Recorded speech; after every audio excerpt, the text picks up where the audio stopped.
3, 2, 1. Hey there, this is Dan. You're watching the Salty Sea, and as you can tell, this is not your normal video. We are hyped about the Las Vegas Open previews.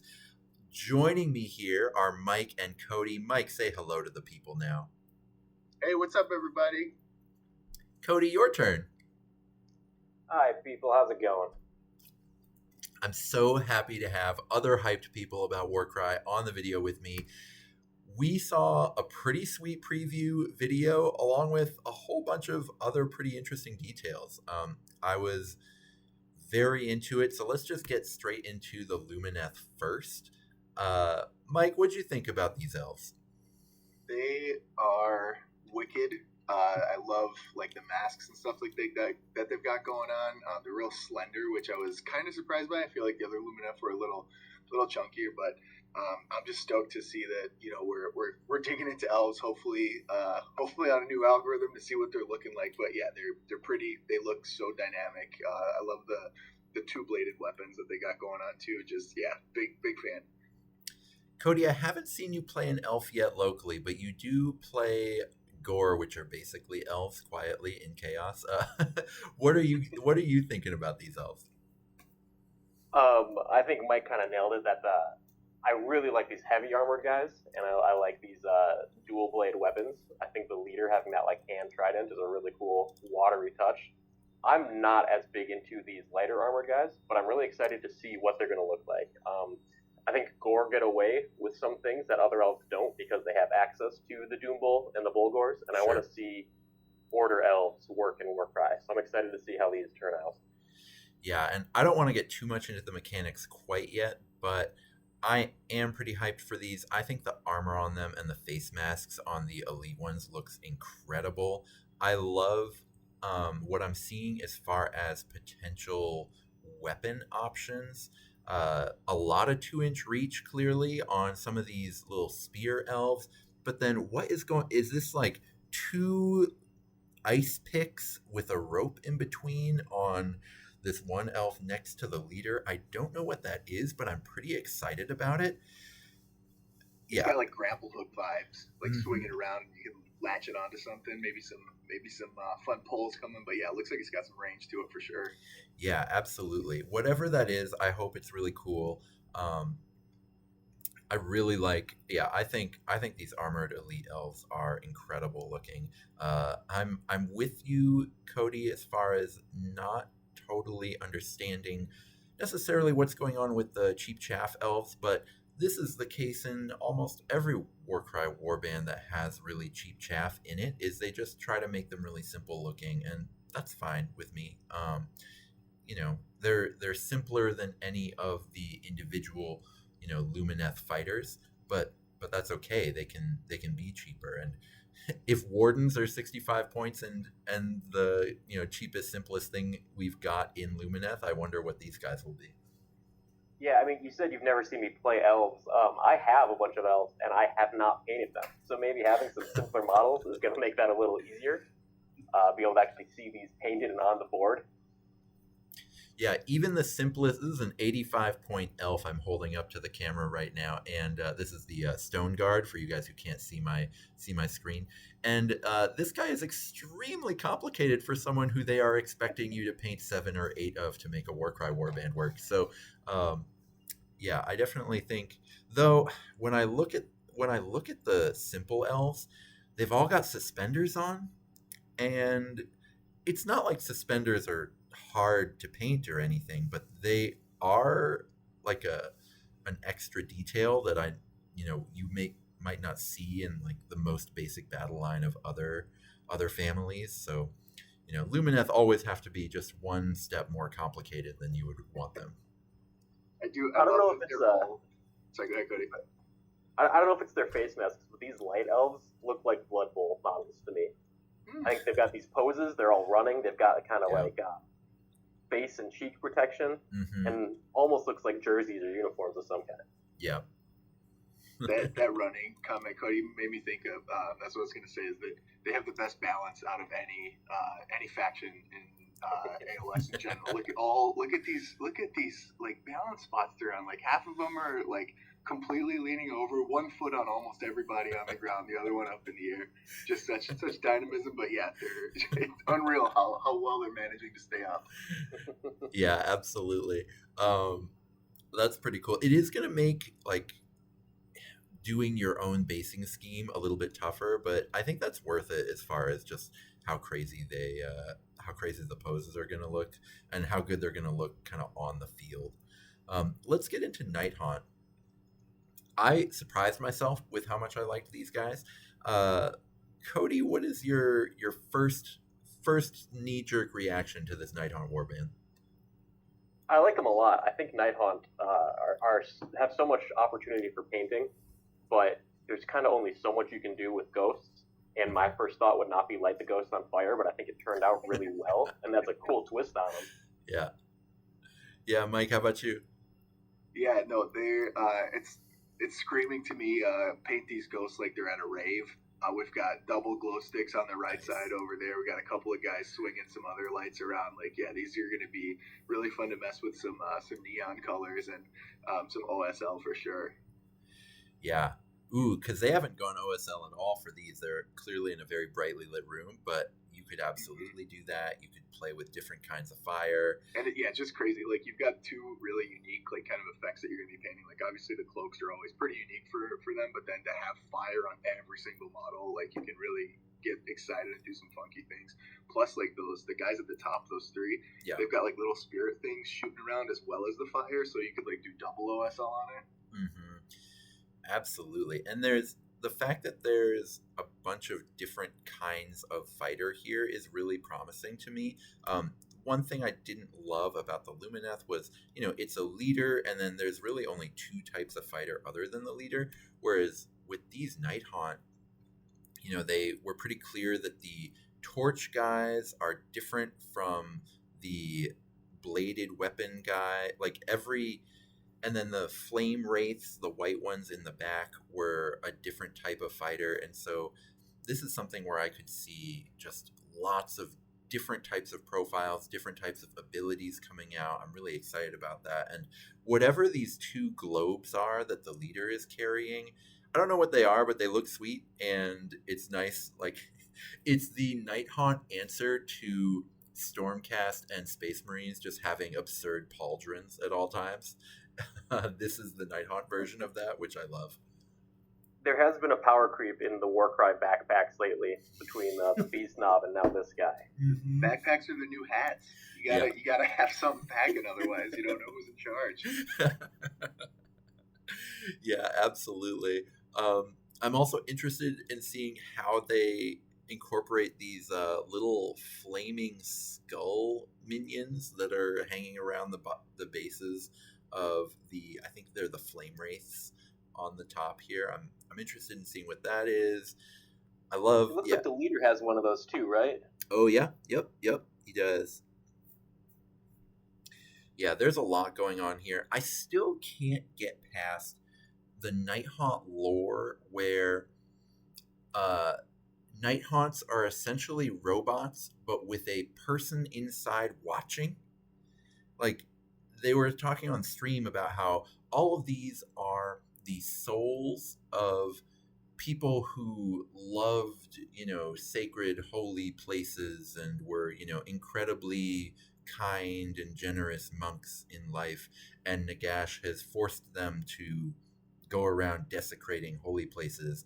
And so it's like they have no free will. They're just watching their body do things, which to me is like, I mean, from a horror standpoint, like, it checks all the boxes, but from a these are my guys standpoint, it's like, oh, these aren't my guys. These are robots with guys watching them.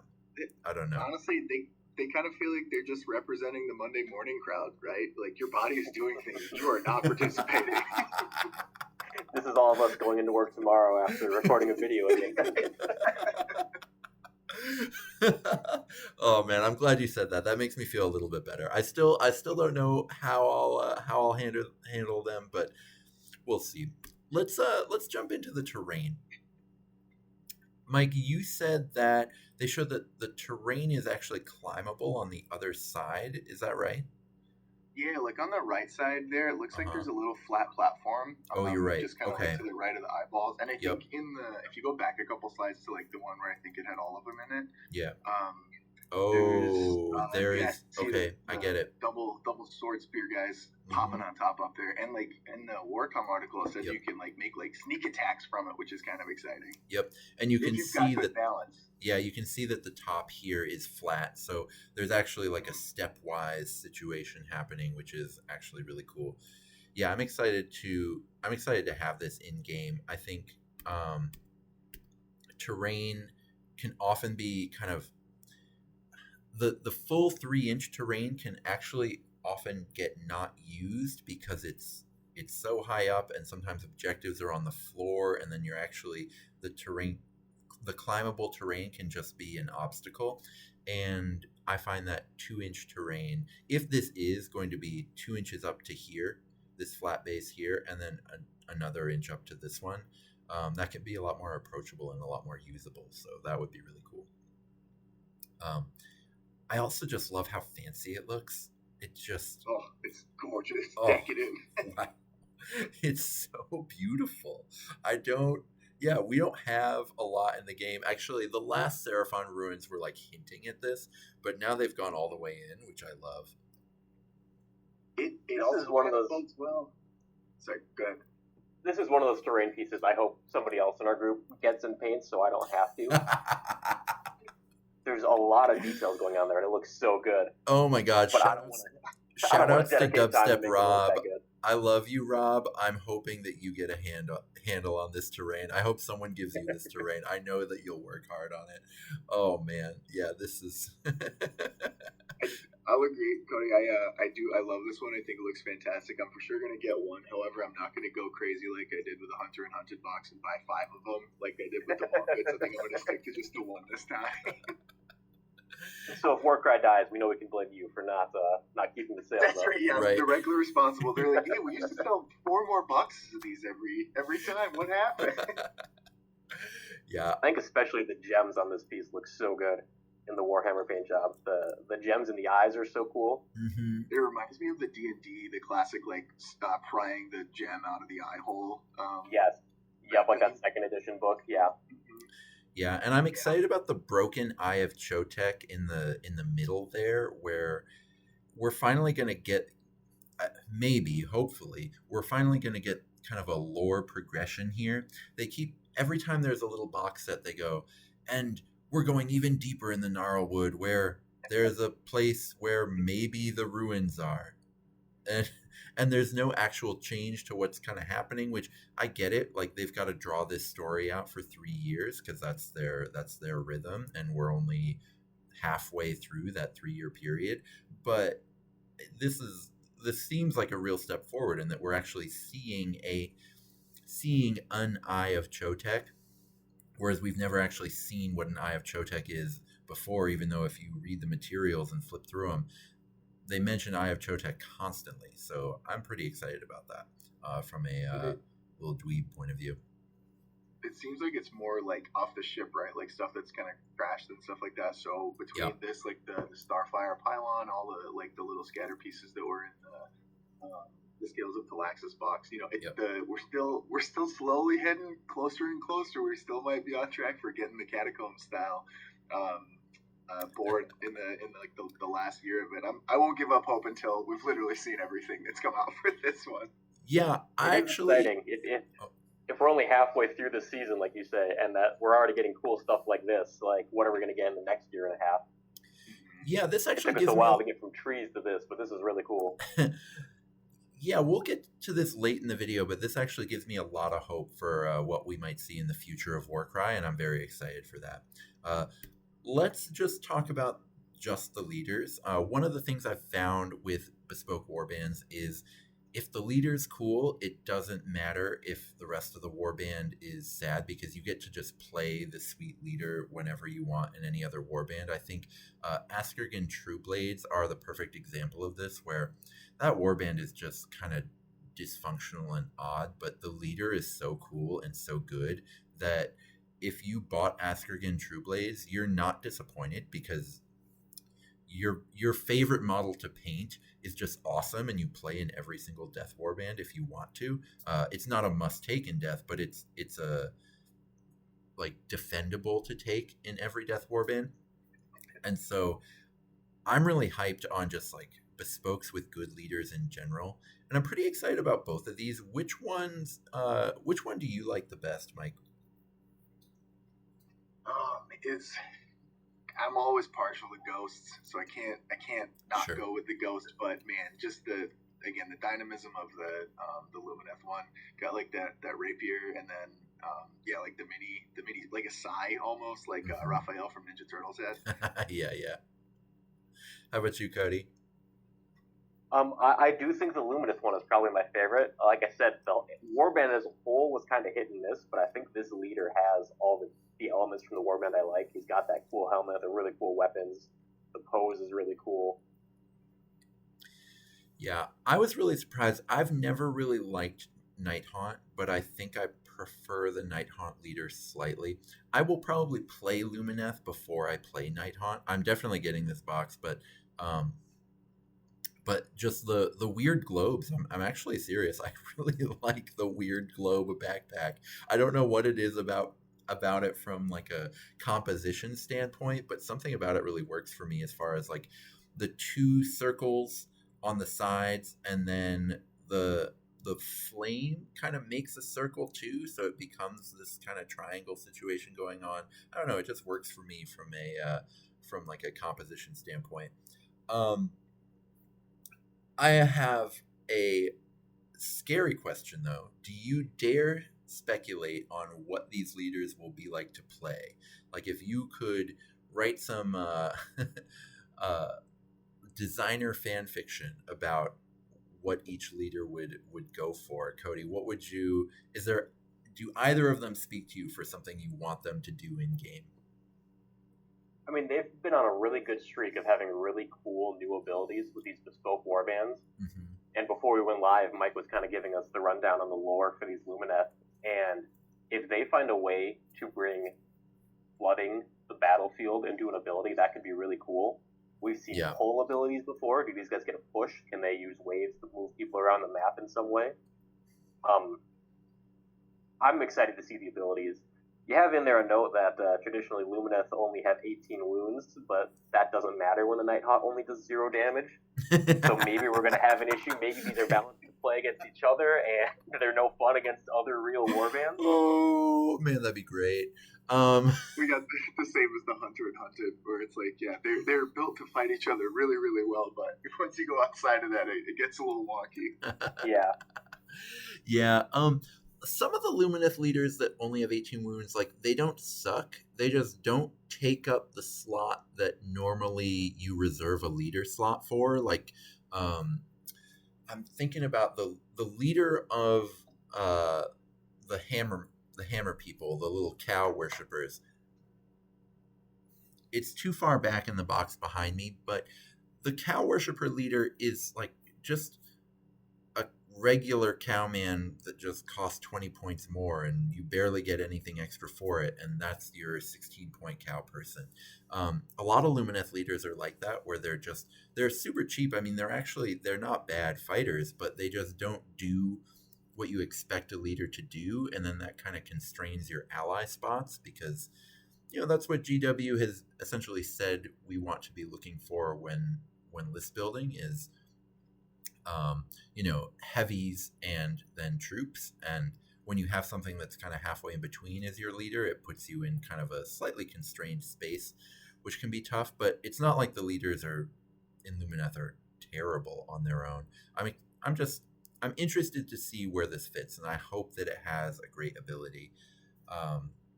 Nighthaunt, I don't know. I don't know what I want them to do. Mike, what do you want this Nighthaunt leader to do? This Nighthaunt leader, to me, it looks like he's slurping up a soul over there. So I'm wondering if we're going to get something similar to Rotmeyer Creed had, where once you get a kill, you get a little boosty boost for something. Oh, yeah. It looks like Yeah, those globes look like they're slurping, man. So Yeah. I think there might be some kind of on kill, which isn't a great sign. If he's doing 0 damage, it's going to be hard to get those kills. But yeah, I think something with that. He's he's got a spooky face, so there might be maybe a little bit of unmade style. He might have like some sort of netty move or something like that. The fire's got to be relevant, right? He has to do something with fire because that's kind of what their whole shtick is. So, burn spell seems like the most likely, but Oh yeah. So what if he's got a reaction? Anytime you get a kill within, I don't know, 6 inches of him, 9 inches of him, he gets to throw a party. And so it's like your leader, you have to. This is just how it goes. You're gonna activate your leader last, and you're just gonna hope that you can get a kill within however many inches of him, and then that like procs all this craziness. And I don't know what I want that reaction to do, whether it's, I don't know, it could be give you an extra wild dice, or maybe that wouldn't be worth an action from a leader that's worth more than 120 points. But maybe like trade the soul, right? You kill something and it's a res or something like that. The only concern I have with that though would be is if they're going to do that, then they need to throw out an FAQ for, hey, can you react on on turns Yep. not what it explicitly states. Yeah, that comes up.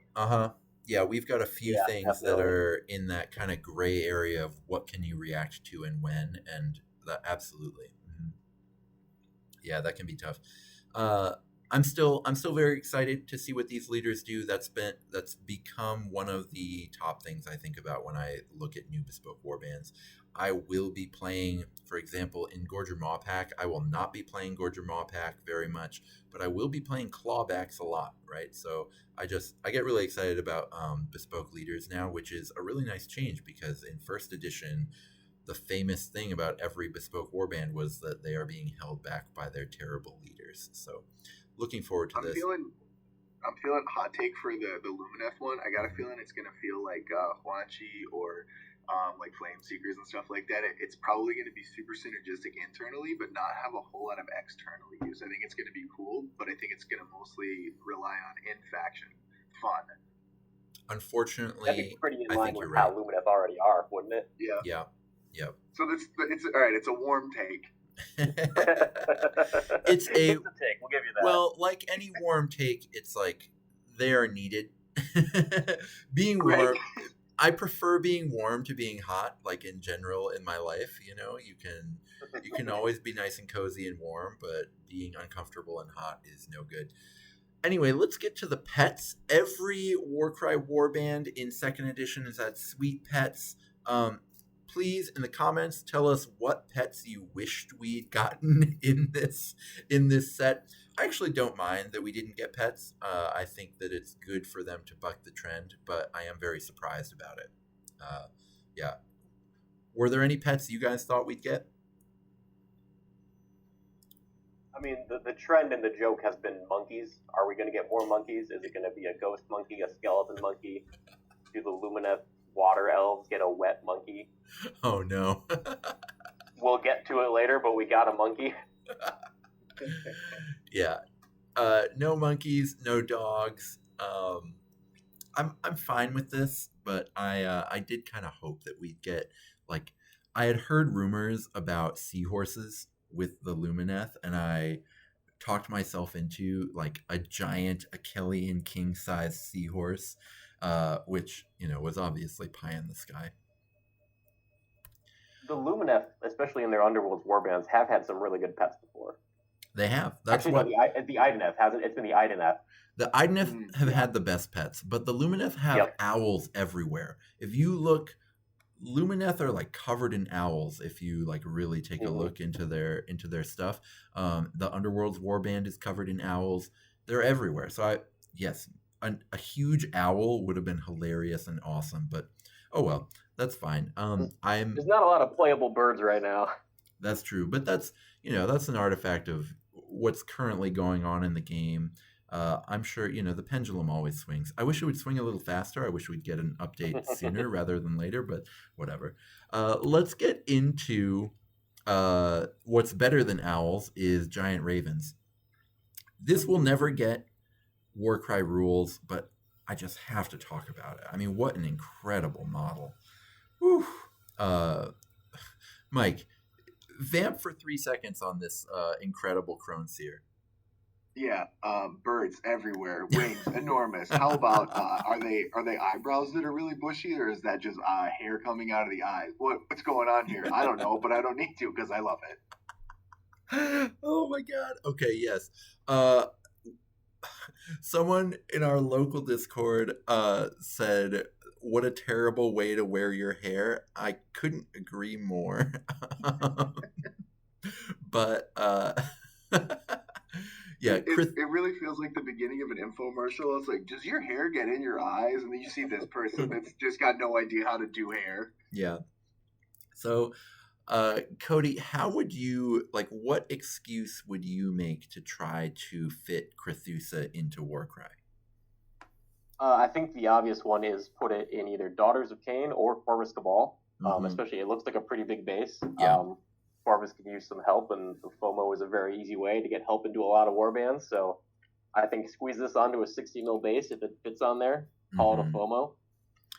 Yeah, absolutely. I love. I've been kind of very slowly working on an Achillean King, but man, Krethusa looks so perfect for an Achillean King proxy. I think she'd be amazing. I think she's probably too big for a Enlightened Aviarch on disc, but in terms of what she's doing, I think she'd work perfectly for that. I think FOMO could work. I mean, she's on the right base for a FOMO. You could just say those wings are just for show. Right. Because I think you're right. I think that's a 60 mil. So that's what the FOMO's on. So she could work for that. Maybe Vargulf might be kind of sick too. Oh yeah, obviously absolutely. Old Vargulf, but now it's on the 90 or something like that. But yeah, it kind of deathy vibes. And does the new Vargulf not fly anymore? In AOS, it has. I think it's a rule that it can move over terrain as if it's flying, but not everything else. So kind of, sort of, yes, but also no. So hopefully that rule doesn't get updated in Warcry. Interesting. Yeah. But yeah, current I think Vargulf, with a model like this, the way it's based, I think you could get away with putting it on a much smaller base if you don't include those ravens on the side. Its wings would spill over. Mm-hmm. Yeah, she feels like maybe you could actually cut her off the base and stick her on some terrain that you make yourself, something like that. He's got the perfect feet positioning to go into that Lumineth warband. She's got one up, one down. She's ready to go. Yeah, she's perfect for that. I mean, as far as elves that are big, there's just not the right number of them, and she fits it perfectly for that because you could absolutely any elf warband she could be in there. Well, she is an elf, but it fits perfectly. I also love. I read the Black Library book God's Bane, and it was actually one of the favorite ones that I've read, where the villains were actually compelling. There weren't too many breaks for advertisements in the book, which can be a bit of a liability with Black Library. And most importantly, there was a Daughters of Cain character whose whole thing was she can't stand Morathi. She thinks Morathi has completely ruined the Cainite cult, and Krethusa is the extension of that character, and I think it's perfect. I love when the novels actually turn into models.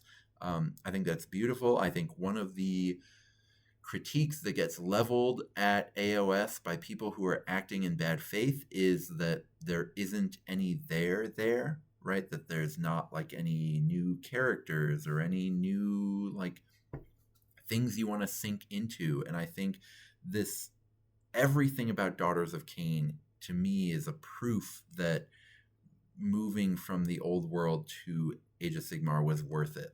Everything about that faction is so compelling to me, so interesting as far as Marathi's journey, and I mean, there's a lot of like real like rape survivor pathos in Marathi's story, but then also like the feeling of being taken advantage of by her minions, and then like Krethusa is like a perfect kind of rise of that kind of feeling. I don't know. I just think the Daughters of Cain, like the way they've told that story, I just think is incredible, and I think that this model is like the perfect extrapolation of everything they've been doing with that story.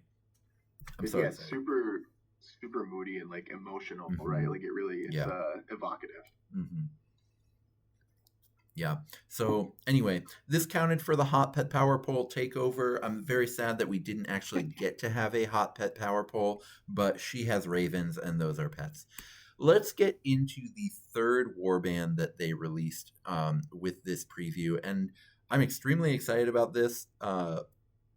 First of all, the reason I'm calling this the third warband for everyone who doesn't know is that the Black Talents got Warcry rules immediately, and they are more relevant in Warcry than they are in any other game system.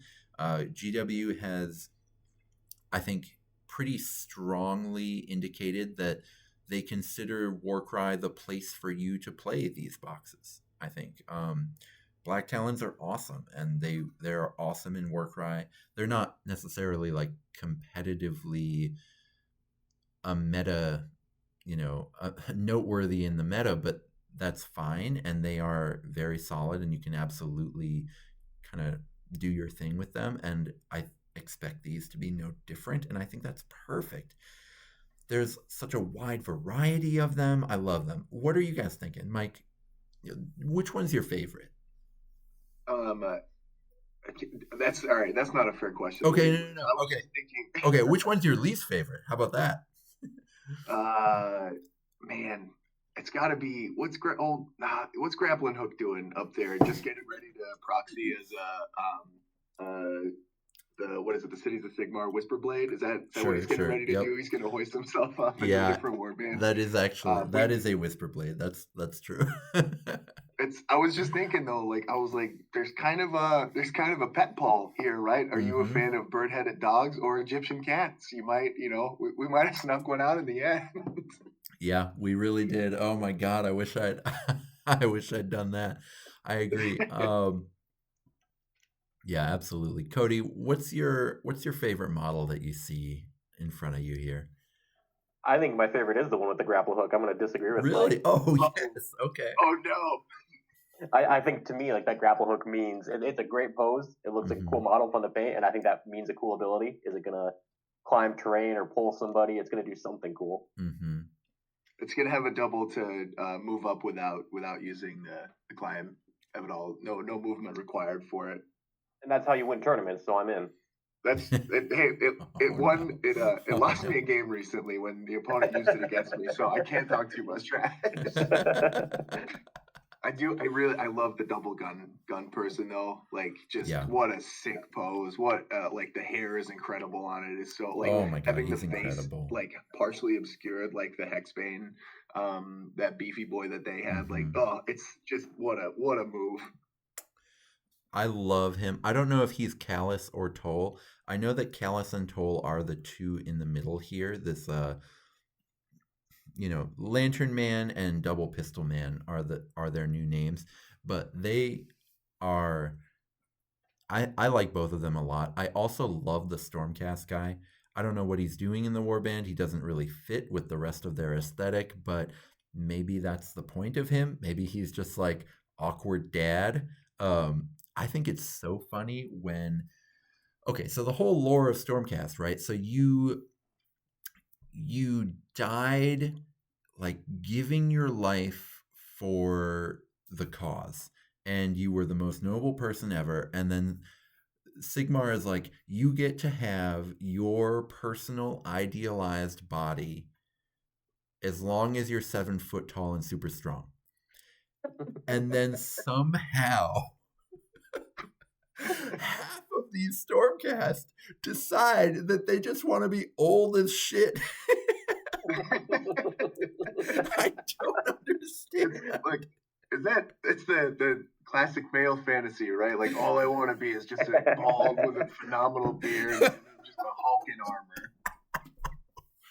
I don't get it. I don't get it. I don't want to get it. I mean, it's a British thing. I know it's a British thing. Please, British people, tell me, like, what is the fantasy behind, like, becoming old and gray? I need to know. There's no way, because America has, like, a weird obsession with youth.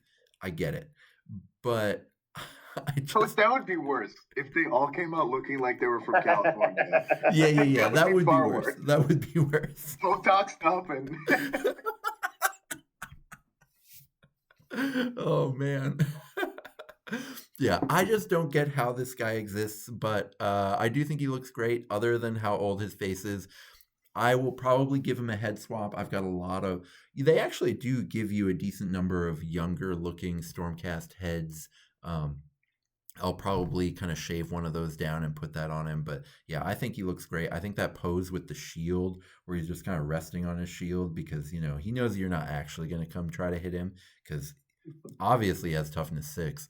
And in Warcry, generally you avoid the toughness 6 fighter.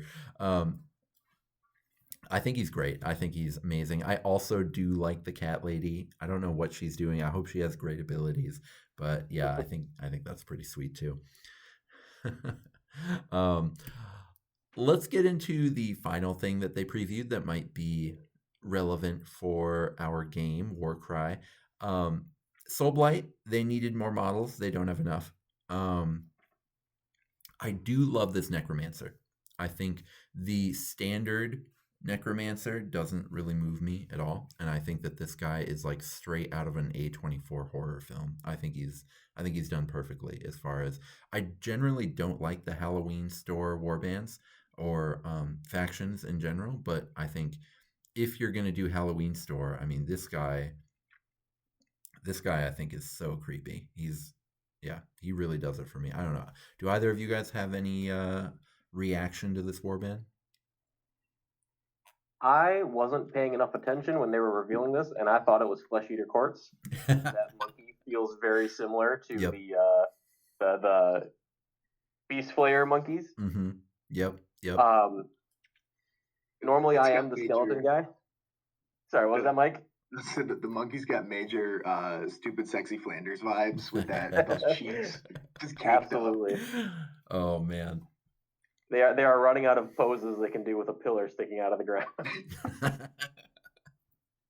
Yeah, I like the skeleton on the left. I agree with you. I'm not a fan of the stock Necromancer, and I like this one a lot. Mm-hmm. The other two, to me, feel like models we've already seen. Yeah. Zombies with shovels and digging tools. Agreed. And they could have been in Cursed City. You know, I didn't buy that, and if these were just like replacement sculpts from that, I wouldn't know. Yeah. And I actually like the weird, like, gravestone thriller pose that's in all of the Cursed City stuff. And I actually prefer that pose to what these zombies are doing. I don't think these 3 zombies are doing it for me at all. But I think the Necromancer is amazing. I don't understand what's going on with the dog monkey, but I love that he's wearing pants for no reason. I just don't. They talked about it a little bit there. It's a love story kind of thing. They were like cursed. And so I think the leader, the Necromancer, is like the woman, and then the it's very Beauty and the Beast kind of vibes from like very, very quick read through, which is cool. That's why you made the joke on Discord that you made. Okay.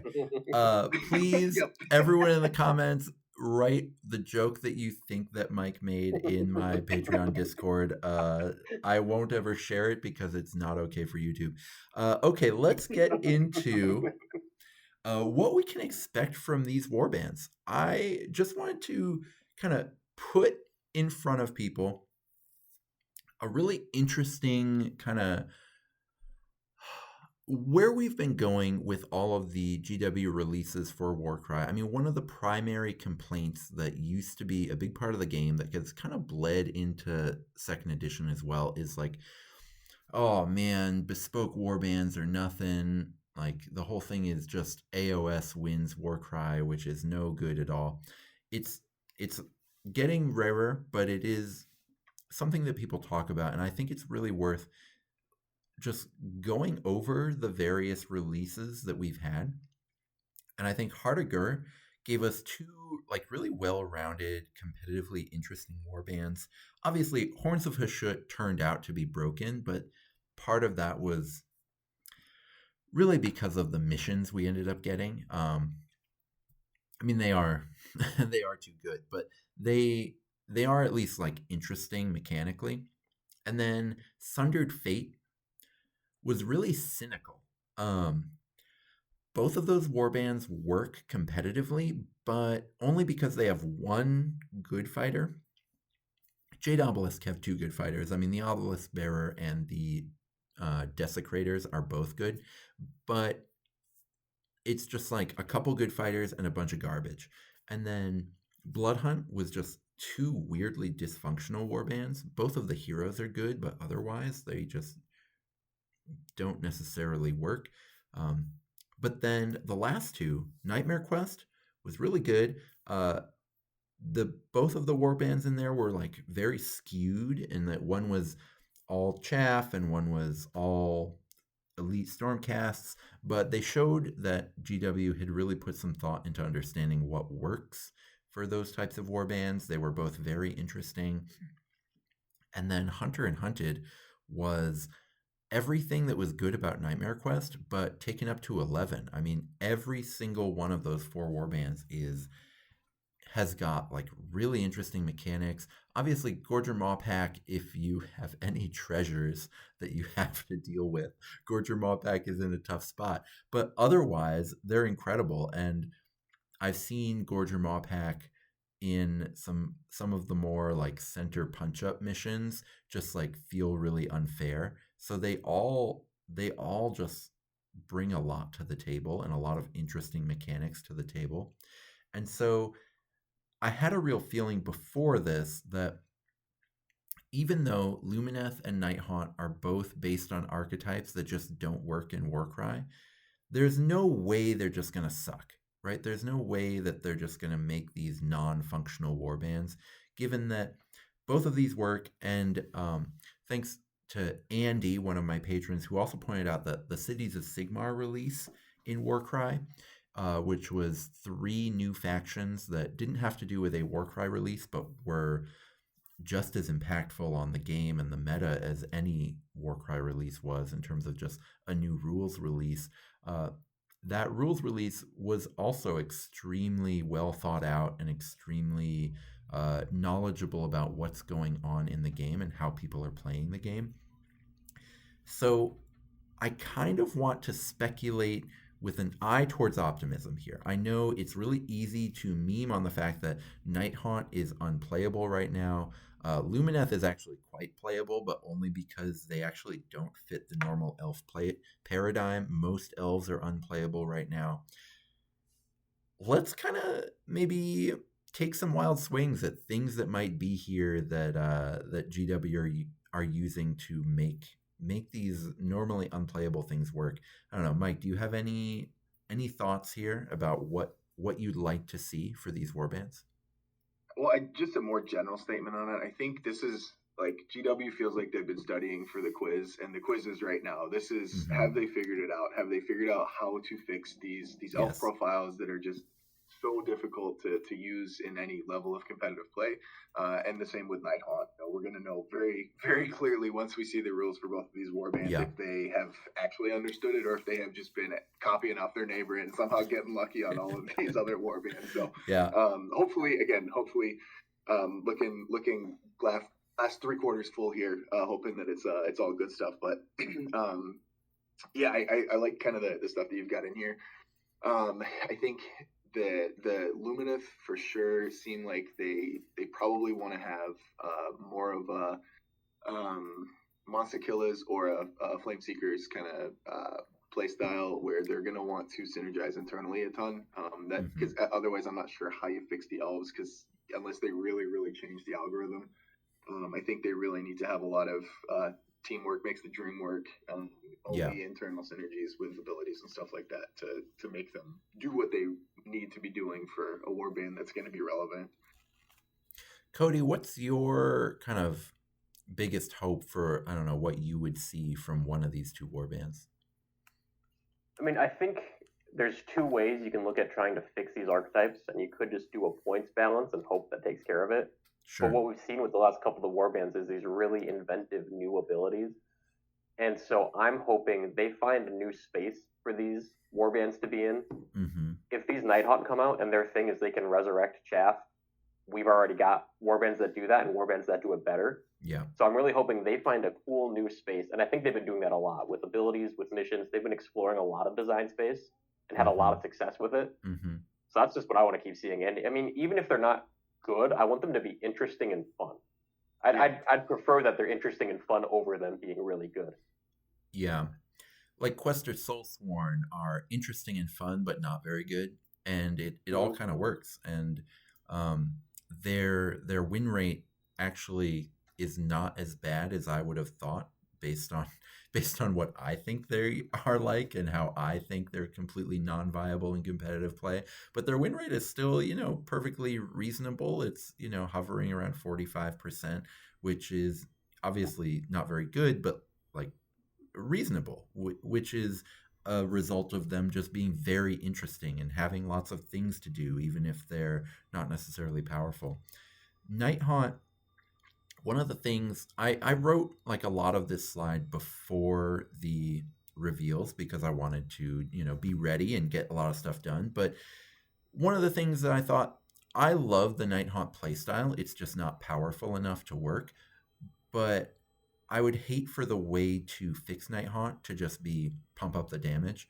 But if this Nighthaunt warband is a little different from than regular Nighthaunt, where their just thing is set everything on fire. So what if it was just, we don't do any damage with our attacks. We suck at attacking just as much as Nighthaunt sucks at attacking. But our abilities do so much damage. Like every time we roll the dice for initiative, our opponent is terrified.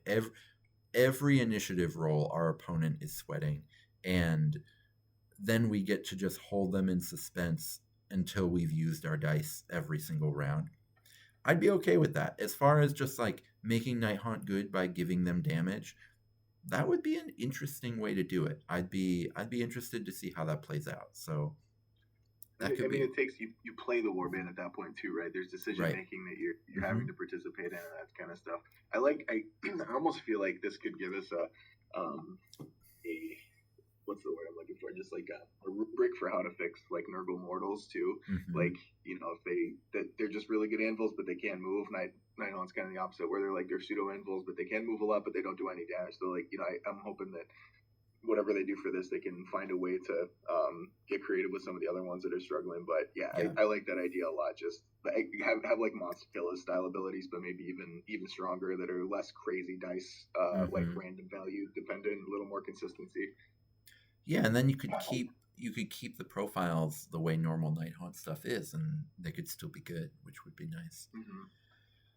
Mm-hmm. Do either of you have ideas for Saviours of Cinderfall? The wonderful third warband, surprise third warband that we got. I have a question for Saviours of Cinderfall. Yeah.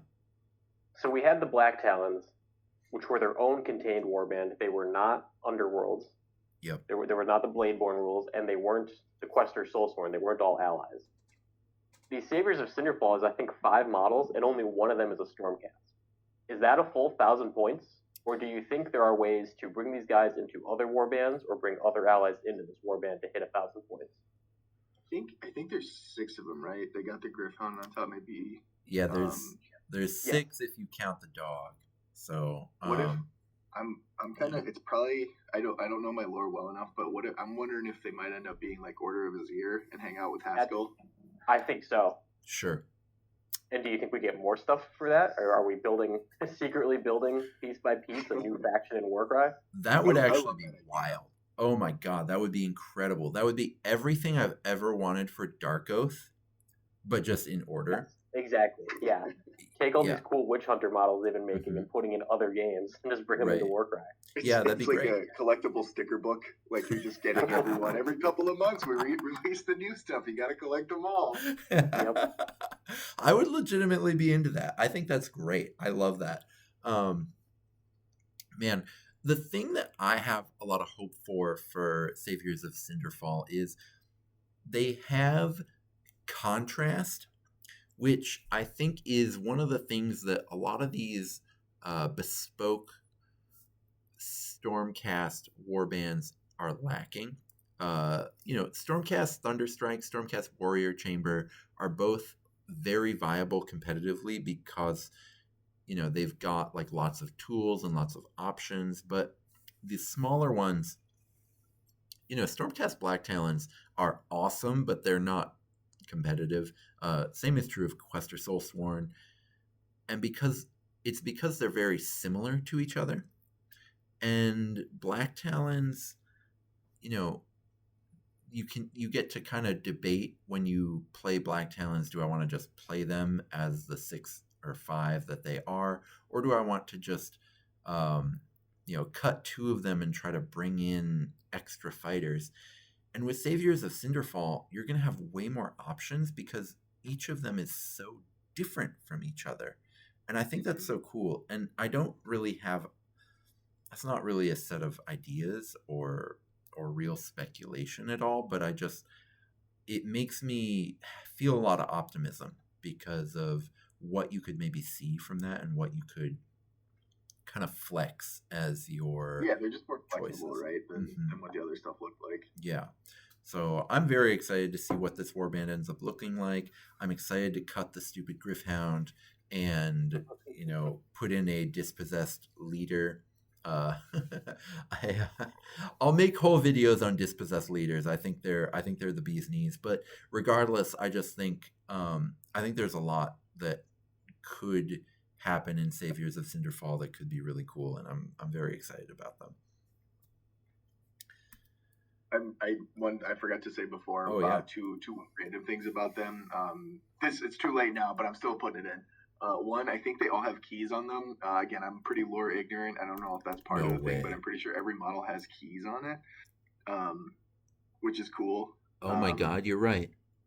Yeah. And then the other thing, I just wanted to note that the cat lady kind of she's got Scooby-Doo villain vibes, which I absolutely love. Definitely does.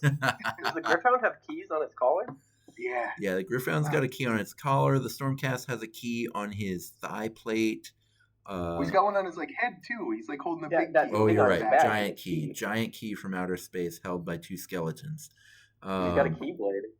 Yeah, I was gonna say he's got Sora vibes, right? Kingdom Hearts. Awesome. Okay, let's look at the roadmap. We're almost done with the roadmap. We've got we just found our Lumineth versus Nighthaunt. We have 2 warbands that are still coming. Otherwise, I've been really pleased with where this roadmap has taken us. But what could we see? I wanted to put out here 4 warbands that really fit the setting really well. One is Sylvaneth, one is Osiarch Bone Reapers, one is Beasts of Chaos, and one is Skaven. Mike and Cody, I want one from each of you and it can be a repeat of what's here. It can be something else. What is something that you think would just fit the Gnarlwood so well? Mike, I'll let you go first. I'll do one, and then if Cody doesn't do the other one, I'll throw it out there too. I'll go with one that we already wanted pretty deeply, but I think there would be a really cool opportunity for a Slaanesh warband. Obviously, we had the whole everybody from Chaos. It's on the next slide. I canceled. Mike is canceled. Cody's turn. My other one was on there too. Oh, really? It was also on here. Okay, cool. I will give you plenty of time to vamp on the next slide then. Cody, cool. Cody, is there anything that fits? I don't know, anything in Gur that you want to see specifically Gurified? I think Sylvaneth versus Beast of Chaos almost makes too much sense. Like when the first image we saw was a tree with claws and a bloodrock on it, Yeah, literally. and the bloodrocks never came to Warcraft. Right. And bloodrocks look like cockatrices, 100%. Yes, we're still waiting on that. I think it's a perfect Beast of Chaos thing. Make them fight Sylvaneth. There's been rumors for so long, ever since Scathe, of new Sylvaneth with those Scathe-like fighters in it. Yep. This would be a great time to do that. And those new Sylvaneth look like goody two-shoes Beasts of Chaos. Yeah. Right? Yeah. Yeah. Yeah, that would be beautiful. I also just want to shout out OC Arc. I think the fact that 2 of their sub-factions are from Gur is like so silly that we haven't gotten an OC Arc warband yet. Like they're basically the Death Gur combo faction, and yet we haven't gotten a Gur warband from them. It's wild. Between them and I feel like Chaotic Beasts and stuff like that, right? We went to the Realm of Beasts and we never got Chaotic Beasts like we did in the last one. Like I feel like I really want to see what they do with OBR, and I really want to see some critters. Yeah. All right, Mike, I have a challenge for you. I am going to run away from the screen for about 5 minutes, and you are going to vamp the entire time. Do you think you are up to the task? You know, the only concern I have is my internet's been gently dropping out here and there, so there may be a couple of lulls, but I'm right back in after a couple of seconds. So, Cody, you'll know what's going on. Just hum something for me, okay? Yeah, I'll fill the dead air. I can't wait. I can't wait. Alrighty, so I'll jump back in with the Slaanesh part that I kind of started on.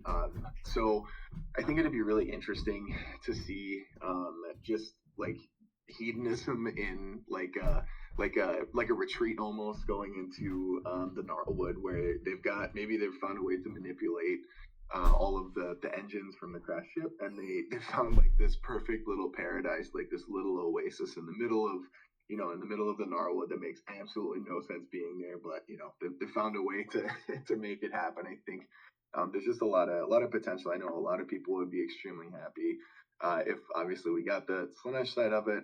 It's been a while since we've had some pretty significant model releases from them, other than like the one guy, the Lord of Hubris, I think, that we had this year. So yeah, I think Slaanesh should be a really, really neat option. And again, like Dan's got here too, right? We got all of the other Chaos pals. Let's get the last one in there. Be kind of interesting to see some more. I don't know quite how to pull it off, but like some more tree crab kind of critters, maybe some like coconut crab kind of stuff with the demonette claws and that kind of stuff too would be pretty cool. But yeah, from the lore side, I would love to see them turn this absolute hellhole, which is the Gnarlwood, into this delusional paradise where they've kind of carved out their own home in there. So hope to see something from them sometime in the future. You said hedonism in Gur. I went straight to like Craven the Hunter, and if you had a Slaanesh warband that was all about the hunt, and they're like reveling in their kills, kind of like Dark Oath type abilities that they get buffed permanently after they get a kill, something like that. Yep. Oh, I love that. That sounds awesome. Yeah. Yep. Add everything that I said, and then that too, please. And then Gloomspite also, some of the best models that exist just across the entire range. We're due. So couple of putting the tinfoil hat on. It seems like they've kind of tried with the Gorgers in particular to refresh old models and stuff like that are still in the range, still usable, but don't have nice new models. They kind of used Warcry as an excuse to do that. They did that with the Chameleon Skinks too, with Hunters of Hawanchi. I would really like to see them do Spider Riders, just this whole spider themed spot. I can't remember the name of the location that's in the Gnarlwood, but they have a spider spot. They also have like the big mushroom, which would be another spot that feels pretty Gloomspite related. But yeah, I think, and it's again, this isn't I'm not coming up with anything completely unique here. It's something that I know a lot of people have talked about, but I just really, really want to see it, and I think it fits so well within the Gnarlwood. The mushroom, I think you could lean into the Trog side of it for sure. You could have kind of like Mollog, where he had the massive mushrooms on his back. I think Dan's got new trog type here. Squigs as well. It's all mushroom stuff, right? And I truly love just the whole mushroom aesthetic that they have. So I really, really want to see, Gloomspite get some kind of love. And there's, a ton of different ways they could take it, and some really interesting abilities that I think are ripe for exploring. Cody, what do you think about the gits popping into the gnarlwood? I'd be more excited to see the mushrooms from a terrain perspective. Get a really cool board, replace some of these trees and claws with mushrooms.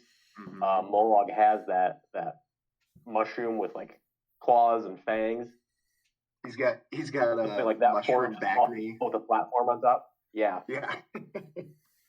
Yeah. You guys, I've been here for ages just listening to you. I'm so proud of you guys. You did great. Oh my God. All of this, I love it. I love it absolutely. I came in just in time to hear about like your Slaanesh ideas. It's perfect. This is all we need. Everything you guys just said, I love. Here are my predictions for and what I wish. Cody, it was so funny that you said Sylvaneth versus Beasts of Chaos. This is what I think I want. Cody jumped the slide that time. He was ahead. Yeah. The reason I don't think they'll do it is Kurnothi are like pretty strongly rumored for 4th edition, but probably not early in 4th edition of AOS. And so it'd be pretty surprising if we got them in Warcry until like around the same time as we got them in AOS. I don't know, like the way that the Cities of Sigmar release, the big release came out, and then Wildercorpse Hunters came out like a month later. Yep.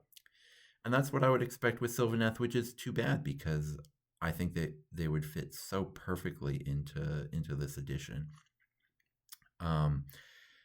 I think Gloomspite Gits just makes so much sense for, everything in terms of commercially, and they can fit into almost any realm, but they fit really well into the realm of beasts.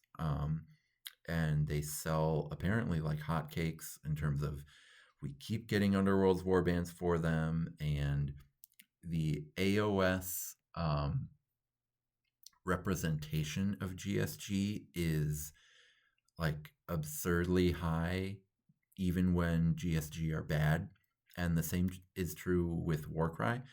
Gloomspite Gits have like a 40% win rate, and that's with Peter Mercencavit. They've got hundreds of them up. Yeah, Peter's got like 40 to 50 games with Gloomspite Gits logged in the competitive database, and they've still got like hundreds of games, and people are loving them, even though Peter's win rate is something in the 70s. And I think he lost 3 games last year and like tied 2. Yeah, and played in a bunch of tournaments. So right. And Gloomspite's win rate is 42, I think. And it's like, this is not a good faction, and yet they are so popular. And I just think it makes so much sense commercially for them to have them. And then OCR Bone Reapers, it just feels like a crime if they don't get a Gur warband. I mean, half of OCR Bone Reapers is Gur in terms of their lore and everything. And they've literally given us that with Vulcan Flameseekers, where it's like the one Gur subfaction of Fire Slayers got a Gur warband, as they should, as makes a ton of sense. So that's my personal prediction. Do either of you guys maybe disagree either on your wish list or on what you think will actually happen? If we get that second box, I'm gonna melt. I would absolutely go nuts for it. That's 2 of my favorite factions, just aesthetically, and I think there's just so much potential. One of my favorite things to to try to scry is what the book names are going to be. It's fun to guess what I think the Underworld's big boxes are going to be called, and then the book names are going to be. So yeah, that'd be a good time to try to do that. But yeah, both of those in love with. Sylvaneth, it's just really hard to, 1, not see it happening ever, and 2, not want it, because it just feel like, you know, they're always really cool. That Sylvaneth models are amazing.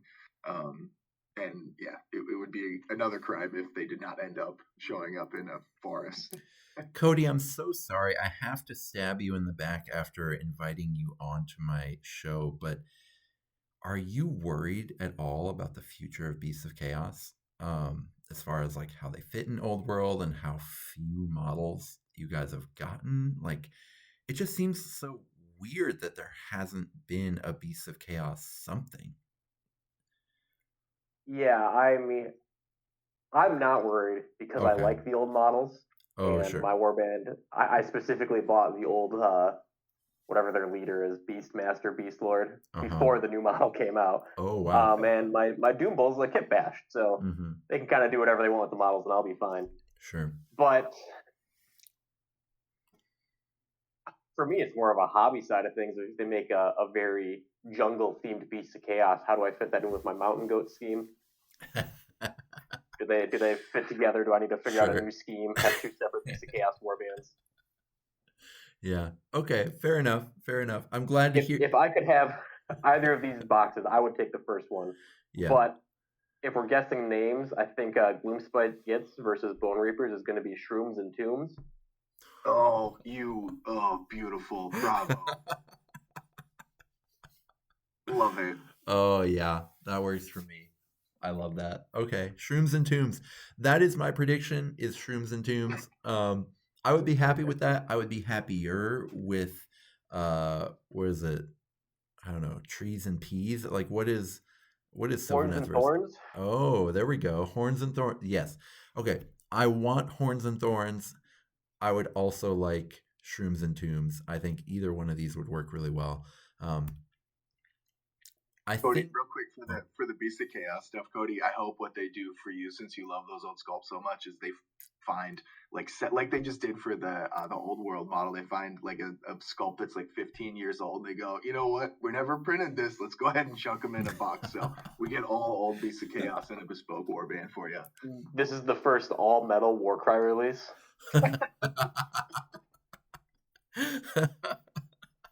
They're all 4/8 damage profiles because that represents what would happen if you actually hit your opposing model with them.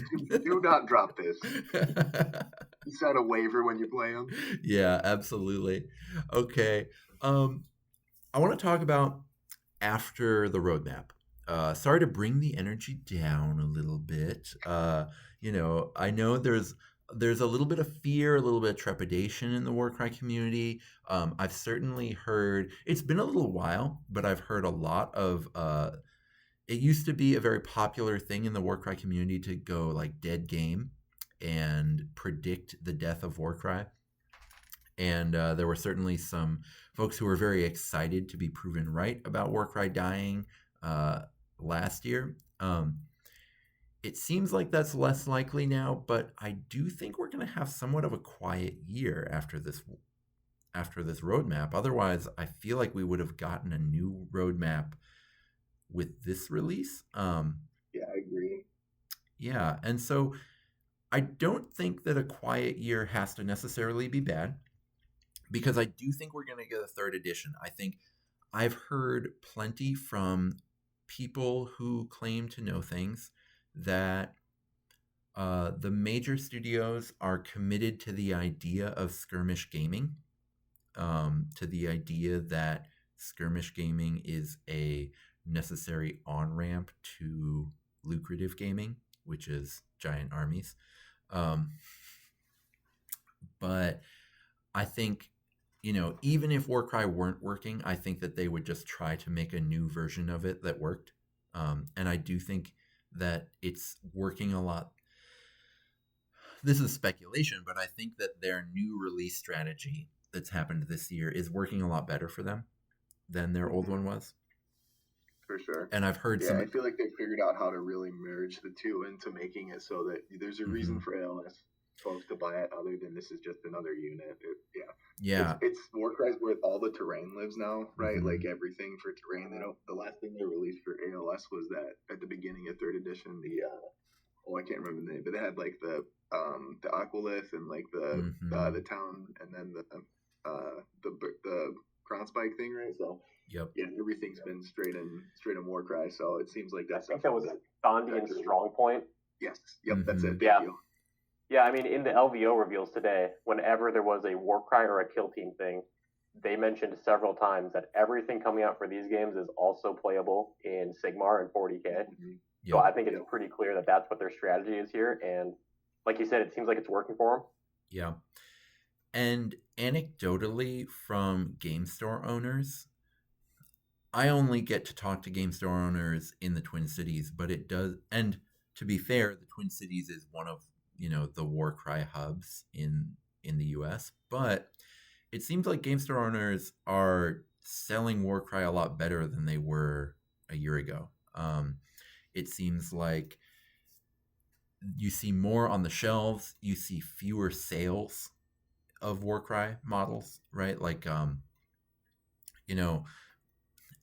Cody was just at a tournament I ran in a place that does like sticker sales randomly of just various models that are on their shelves that they're trying to get rid of. And I was really excited to use our prize pool to buy a bunch of discounted Warcry stuff. And then I found that not a single Warcry box was on sale, which was wild to me. I mean, like, a quarter of the AOS stuff was on sale, like a fifth, maybe not quite a fifth, but like a decent amount of the 40k stuff was on sale. None of the Warcry stuff was on sale. Like, it was clear they had no worries about moving it. And that's been kind of slowly the case over a few of the game stores around the Twin Cities. Now, again, it might just be that the Twin Cities is more into skirmish gaming than other places are, but it seems like it's working a lot better than it was a year ago when, we were looking at, say, Heart of Gur not selling great because it wasn't a very good starter set, and then Sundered Fate, and especially Blood Hunt not selling great because it was just more of the same terrain that we were all seeing. I mean, it seems like I did my best to get the. You did your best. You did your best. I got 6 sets of the terrain and 5 actual boxes of it, so I feel like that can't. I'm not going to take any blame for that one. But it just seems like it seems like the future of Warcry is healthy, which is a thing I want to establish before I say that I think that we're in for a pretty quiet year. I think that the back half of 24 is not going to have a ton of stuff because we are expecting 3rd edition in 2025.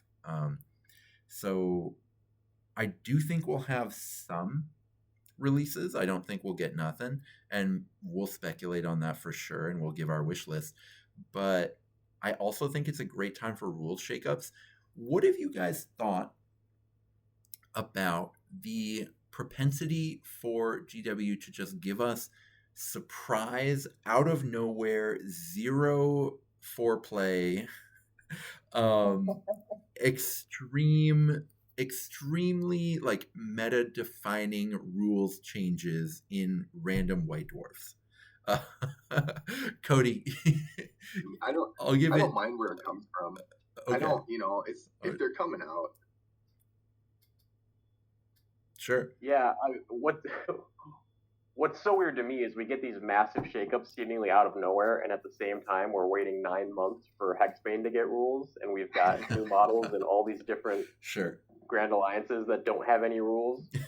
we don't know what base we should be using on the Vargolf Courtier right now.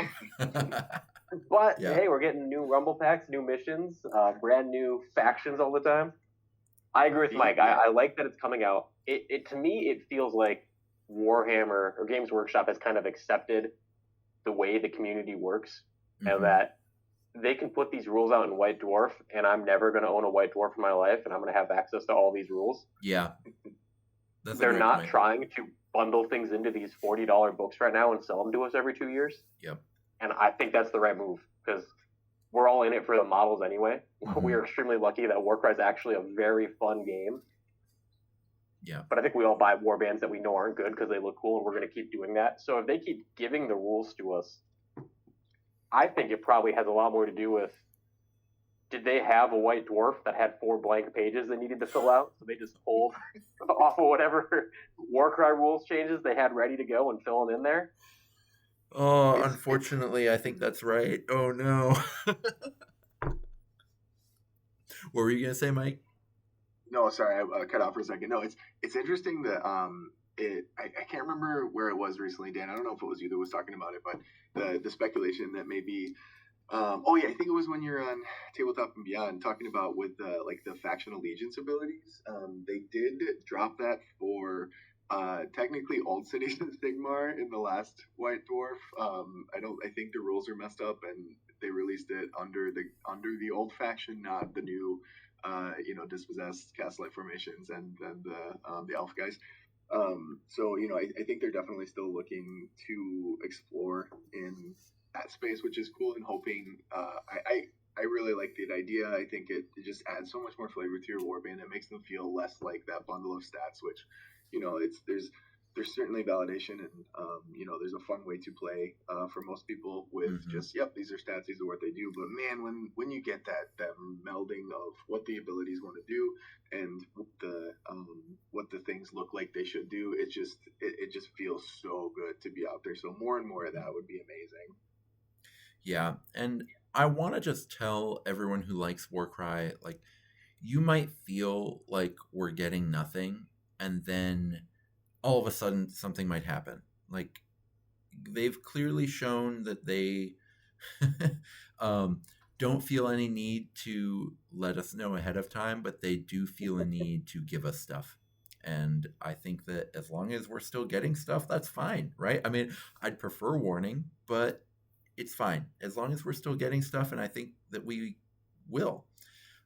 I think this year is going to be, in terms of model releases, I think it's going to be more like some of the years in first edition where it was like we would get one big box, and that box would come maybe with another extra book. Like, I remember Red Harvest, I think, was the box that came with the Grand Alliance books, which were essentially the compendium, the current compendium before the compendium existed, except it was like the compendium plus lore.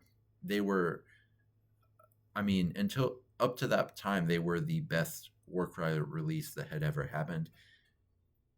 I think that we will expect at least one sort of big box release like that, but otherwise I don't think we should expect a whole ton. So the question is, what do we want with that kind of smaller expectation? Unless you guys think, if you guys legitimately disagree with me, I think that I'm pretty excited to hear that. Like, if you think that maybe the next year is going to have something as wild as this roadmap once this roadmap ends, I'm excited to hear what that is. Let's go into maybe some wish lists based on what we think could maybe happen. I want to start with rules specifically. Like, what are your wish lists for rules? I'll get into mine because I've got them up on the screen. But Mike, what would yours be? I mean, I want all the models that exist to get profiles in Warcry. It's just impossible not to just desire that. There's so many good ones that are out there right now. They're sitting there, and I bought them, and they're waiting on the shelf. When I say waiting on the shelf, they're in the box, opened one time, looked at, put back in the box, have been on the shelf under a whole bunch of other boxes. But as soon as I decide that I need them, those things are going to get built up in a hurry. Yep. They won't get painted unless I absolutely have to. But I'm excited to use them, and so I really want them to pull all of the things that make sense to have in Warcry, and even the things that don't make sense to have in Warcry. Like, I don't care if there's a guy riding on this monster. Let me play it in my game. The more models that are available in the game, the more models people are going to buy. So, and it takes you, not that much time to rule everything else. So I think that's my number one thing that I want to play Therodons, man. I want them to do something. Yeah. Cody, is there a rules thing that you're looking for? I largely agree with Mike. I want to see the models we have get rules. I also want to know what models we shouldn't be playing anymore. Mike's trying to con me into buying his Iron Jaws while we don't know if the old Argoys are going to be legal in a couple of months or not. You You said you were looking for them, and I said I have them, and you said, "Aha!" There was no counting involved. I was and then you didn't show up, and I'm having second thoughts. So, I also think it was the first Tome of Champions. They actually tested out reactions. So I think if we're gonna get something like a Tome of, if we get a Tome of Champions or something that's kind of a stopgap between second edition and third edition, maybe this is the time to test out faction abilities, anything like that. Really give us time to dig into them.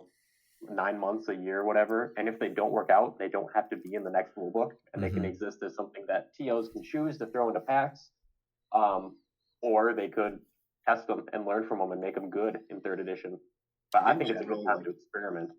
Yeah, I love that, just that concept, Cody, in general, too. Like, I think making more stuff is fine, and the people that don't like it, it's totally fine to not like it, but it doesn't mean it shouldn't exist, because there's plenty of people that might like it, and being able to pick and choose what you want to use in it, I think, is part of it, because there's just so many cool options and ideas, and it's totally fine if you don't want to participate in those times when the cool stuff's out there. But like, there's junkies like us that are just like, yeah, we need the new stuff, let's get it right now, right? So I think I want to see them get weird, and then like the blessings, right? Like, that was something they're like, yeah, use it if you want, and then everybody started using them all the time for competitive tournaments. Do blessings need to be tweaked? Do we get more of them? Do the price or the point costs change on them?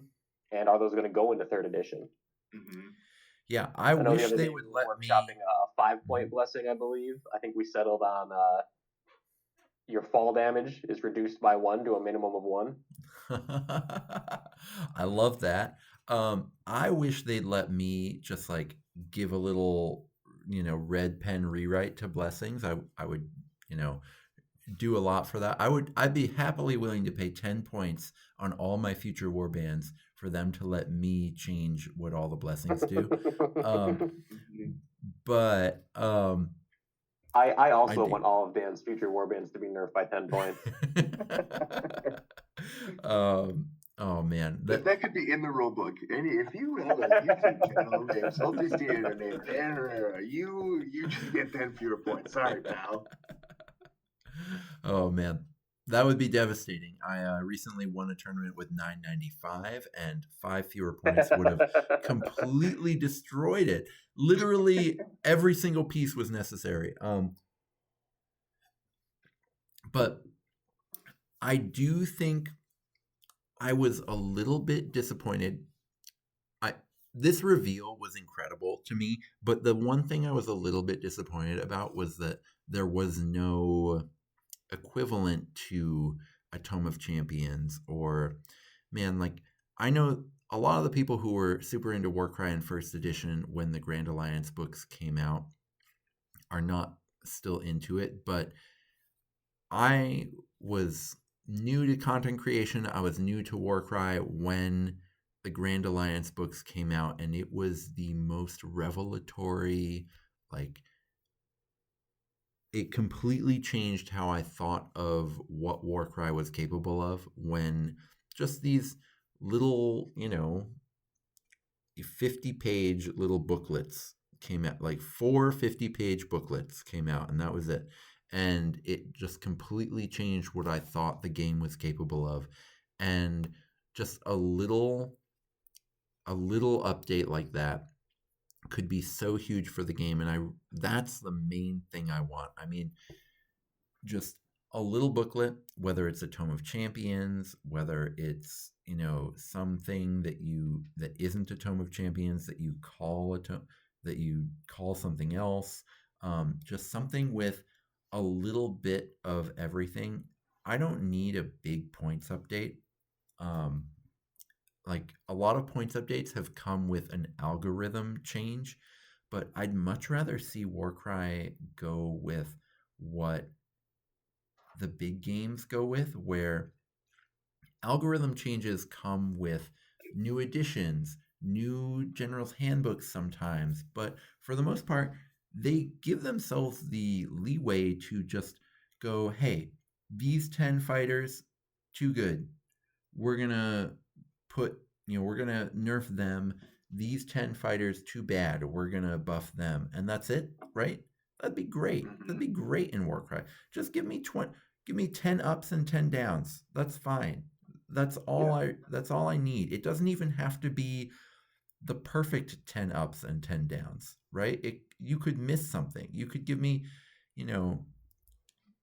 10 things and then you completely forgot Shatterers. And I'd be like, okay, we're in this new Shatterer world, but at least everything else is different. Something like that could be really, really wonderful for the game. I do want to shout out campaign in narrative play. People often talk about Warcry as a narrative game. I know this channel is generally billed as competitive content for casual gamers. Campaign is currently, in my opinion, like unplayable after about 5 games. I would agree strongly. Yeah, I mean, and you would know. I mean, Madison is the city that is like pushing campaign to its utter limits. We get deep.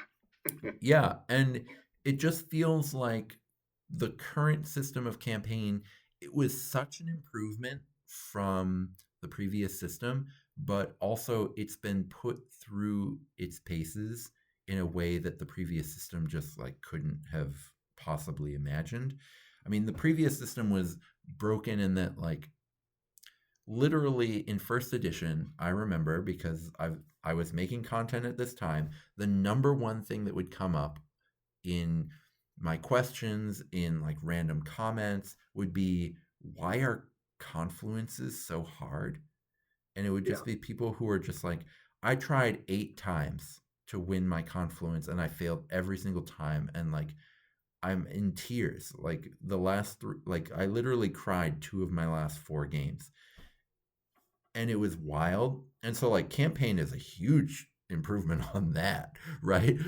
But the quest system is such a neat idea where you've got really specific things that you're looking to do. But I think it's the convergences, right? Like you just sit there and spin your wheels, and there was no progress whatsoever. You would play the same mission over and over again, bang your head against that wall until somebody either took pity on you or you just diced out of it. Yeah, absolutely. And so this is a huge improvement, but the players are too good. Like there's too like Warcry is more popular now than it was in first edition. There's too many players. The players are too good. You can't just have really broken artifacts, a really broken system, and expect people not to figure it out. And so campaign now, after 5 games, you just can't run a campaign that lasts longer than 5 games. Like it gets too crazy. So I would love to see a new narrative system. And then finally, God, a mission pack. Just give us a mission pack. The shit in White Dwarf, like it's so bad.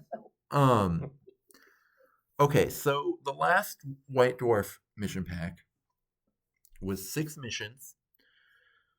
They were all the same, except the new for one you're talking about in the January White Dwarf. Yeah, and they had little twists, and some of the little twists were excellent. I thought that I think 3 of the 6 missions were some of the best missions I've seen them ever write. But you could never just play those 6 missions. It would be awful. It would just be the worst tournament you've ever been to if you just played those 6 missions. I think second worst if you've ever played one where you used the last White Dwarf missions that they came up with. Yes. You had to play all 3 of those. God damn. I'm so glad you said that. Oh my God. Because the White Dwarf previous had literally the 3 worst missions I've ever seen written. And so I just want them. I need them to make a priority of what is matched play supposed to be about. And can you please balance the game around what you want matched play to be about? Like there's a lot of sweet missions in this game. And if you like go do your homework, if you go look at things that people have homebrewed, If you go like look through, each edition of the game comes with like a few new missions, and invariably like one of them is awesome. Can they please just like put some effort into conjuring up no more packs with 6? Oh my god, please, no more packs with 6. Give us what every other game you respect has in terms of like a pack of 12, and give us just like, these are the 12 missions that we think should represent what the game's supposed to be about. And then, give us a balance update that's like based on what those 12 missions are about. Like, that is my number one. If I could wish for anything, it would be a match play mission pack, because then all of casual play could be balanced around that. All of competitive play could be balanced around that. Like, we could revolve the entire Warcry solar system around that sun, and they haven't done it, and they do this weird. I mean, they've done the opposite of it. Right? Yeah. I don't know. Do either? I just ranted for way too long. Do either of you guys have anything that you want?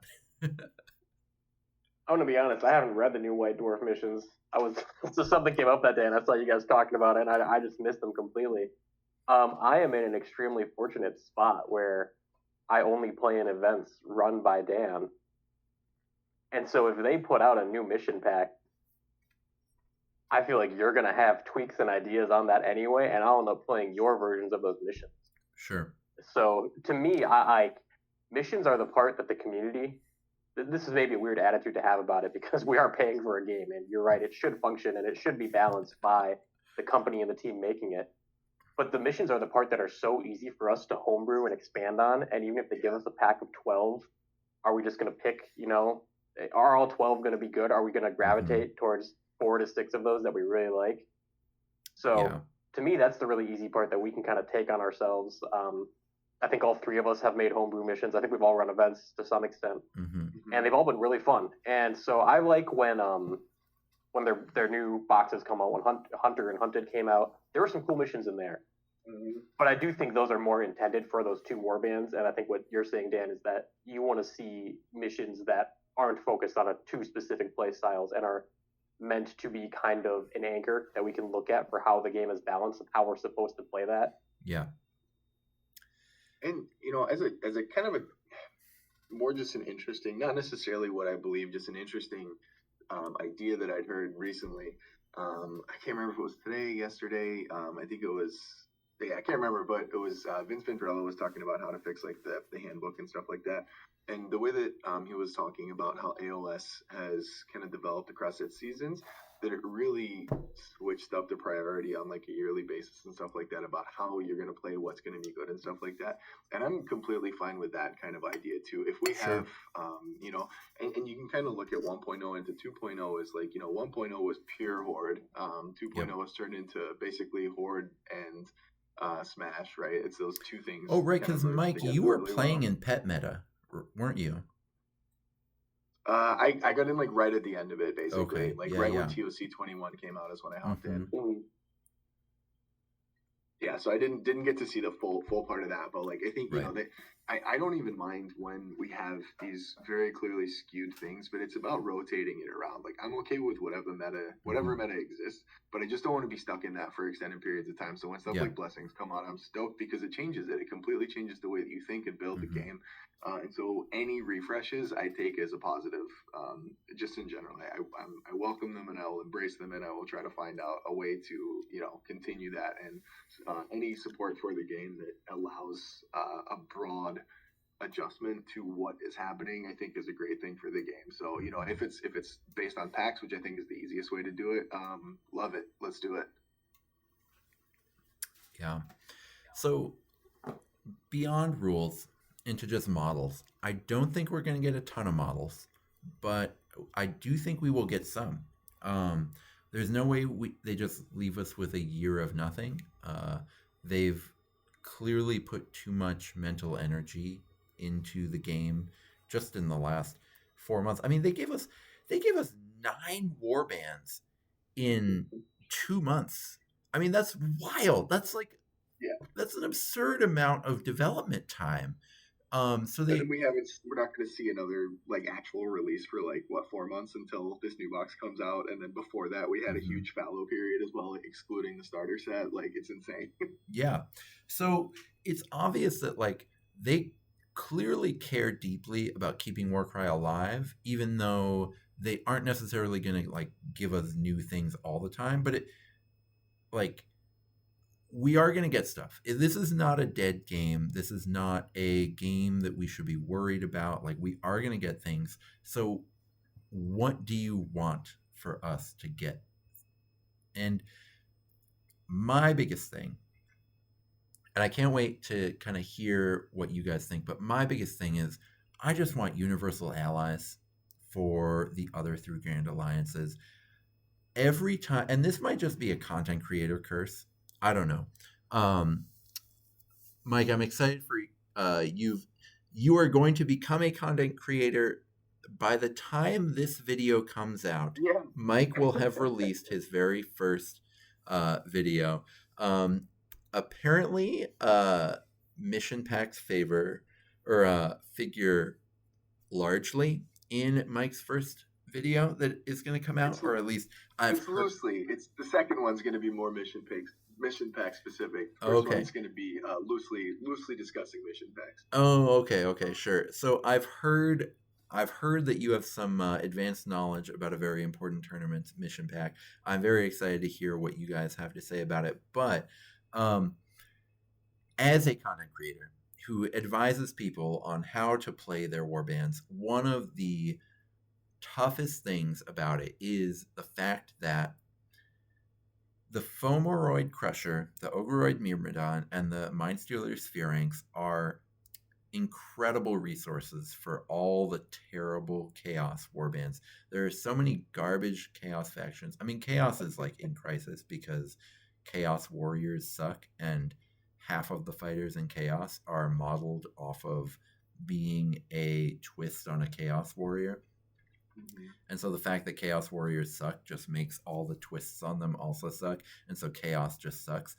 But every Chaos faction is fixable because the Fomoroid Crusher and the Ogreroid Myrmidon are incredible, and the Mindstealer Spheranx isn't incredible, but it is solid, and it occupies a completely different role than the other 2 do, so it still justifies its place in Chaos. And so the 3 of them are this like wonderful triad of allies that can fix any Chaos faction. And the Centaurian Marshal, right? God, how dare you? I noticed that one wasn't on the list, Dan, and it seemed like a conscious choice. Yeah, I was hoping to not recognize that the Centaurian Marshal exists. I had a really unfortunate situation recently, and I feel comfortable saying this because I recently battled Adam in a game in which we had a draw, a very exciting draw. So I can say that during the Renegade Open, which is the big Twin Cities wargaming convention, in my second round, Adam and I were both 1-0, and we played, and he had a Centaurian Marshal, and it was stuck behind terrain on deployment, and it could not leave. And it was stuck in the corner. And he was in this awful situation where he could either... It was in loot and pillage, where you get to like loot objectives to hold treasures and run around with them.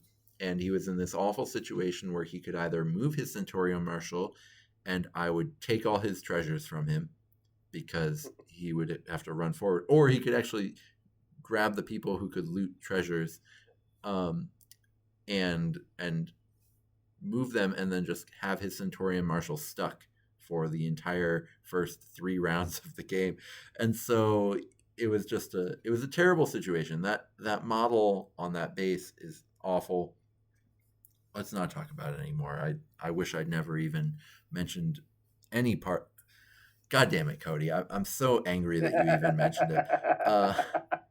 Hold on, let me throw more gas on that fire real quick. I'll keep it short. I was Okay. playing against Josh from Dogs of Warcry locally in a game on his custom board, which was amazing, multi-tiered. And you start on the top, and we were playing a mission, and I knocked. He failed a fall test, and he got his Centurion Marshal knocked down, and it can't climb, and there's no ladders in this one, so it had to just stay down there for the entire time. We were also playing a narrative mission, and we were playing the one, it's like Creature in the Dark, where if you're not within a certain amount of space, it's like a D6 roll to see if you just die. Exactly, Oh, no. and yeah, it happened. Yep, I knocked him off, and he could not get near anything else, so his Centurion Marshal just got snatched. Oh no. Oh no. That is my least favorite twist. That is my least favorite mission, but wow, that's awful. It's So memorable. I want to go through the Grand Alliances because I do think that the 3 real allies in Chaos are like so vital to everything that Grand Alliance does. I think that Destruction doesn't need one, wouldn't even be thankful for one. I think if you had a Bloodruck, Destruction players would be like, why would I play a Bloodruck when I could just play a Gutlord or a Clawback or a Mega Boss instead? It's too bad. I mean, really, just like the points algorithm just favors what Destruction is doing, which is reasonable. I mean, we're in Gur, right? Like, of course, this edition should love Destruction leaders, but Destruction doesn't need a universal ally right now because, the points algorithm is just not interested in anything other than that. It has the Brugit, which technically is a universal ally, right? For them, so. Yeah, absolutely. But I think Death and Order would love a big universal ally. I think that would be incredible for them. And the viewers are going to get a weird tour of my house as I go towards my charger. But Death and Order, neither of them have the giant titans that Destruction has, which, of course, Destruction plus Brugit is like the scariest thing in the game right now. But the fact that Chaos has these universal allies gives them this kind of response to the Brugit that no other Grand Alliance has. I mean, like a +1 attack FOMO Crusher with Divine Blessings or a +1 attack Ogroid with Divine Blessings. If you Brugit something up and attack into the FOMO Crusher or the Ogroid and you don't kill it, which you're not likely to do, even a Gutlord with a Brugit is not likely to one-shot a FOMO Crusher. If you lose initiative the next round, that +1 attack FOMO Crusher, that +1 attack Ogroid then goes Onslaught, you might lose the game. So Chaos has this ability to fight back against Destruction that Death and Order just can't do, right? They can't play the game on the same axis that Destruction plays the game on. I agree with that sentiment. However, I feel that I actually like the asymmetry between the factions. I would kind of argue that Calthea is functionally a universal ally for Order. I think she slots in and makes a lot of bad warbands fantastic in the same way that Phomos and Myrmidons do. But I also think the game, and I've talked about this a few times with a bunch of different people, Chaos becomes broken as soon as they get a way to cheat activations and like give out activation cheating like Calthea or something like that. That becomes insane because then you're giving Phomos and Ogroids extra activations. The economy becomes oppressive. If Order gets one of those pieces in there, that's exactly the same thing. It's just they need the reverse piece to it. So I actually don't mind that they don't have that enormous hammer piece. And it kind of leads into more individualized play styles. I don't want the whole game to be soup. I don't mind like smaller bowls, but I don't want everything to be just played a mush like it's Thanksgiving. So I actually don't hate it. And Death in the same way. I don't. Death can still get that activation cheating in a way that, I don't think it would be quite as broken in Death, but Death has everything else it needs already. So I don't know from a balance standpoint that I would be concerned about the state of the game if those two factions got it, particularly Order. And again, the reverse, where if you chucked into Chaos a way to get free activations, not free, but to give additional activations effectively and efficiently to the big scary pieces. It worries me because I think I think the great thing about the FOMO is that it makes so many warbands viable, but then the downside is that so many warbands are just whatever you can fit in a list and a FOMO. Like that's what the warband becomes about. Yeah. And so it's like, what do you give Order that can match the FOMO that isn't just a FOMO? And if you get something good, does that mean we're no longer playing the Bloodrack Medusa? Like, are we going to lose, models that are kind of like keystones of Order right now? I think it'd be cool if we do get an ally for Order or for Death that it's unique. Like maybe Order's is controlling instead of being that massive anvil.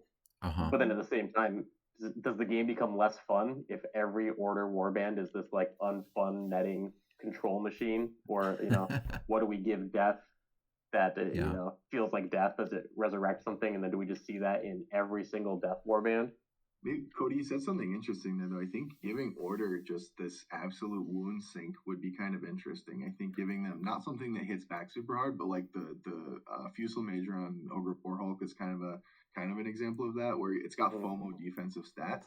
And it hits. It should hit relatively hard. It's expensive. It's a similar price, but it doesn't necessarily have the offensive output. So I don't mind that. It's almost like a castle wall, right? You just have this thing that kind of keeps everything safe and can soak, but isn't necessarily terrifying.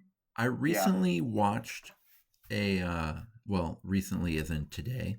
I actually watched two local players, one who really didn't know, like a very, very new player who didn't really know their warband or like what was going on, and one pretty experienced player who was playing Seas of Sigmar with the Ogre, and they just got torn apart by the new player on OCR Bone Reapers. I mean, it was like an and like at the end of the day, cute fighters lose to just baller fighters. I mean, like I hate saying it, but I think there is a cuteness to Order. Like a lot of Order is just trying to be cute. And I think that the reason why KO and Stormcast Paladins are the things in Order that have done well in tournaments is because there's nothing cute about a Stormcast Paladin.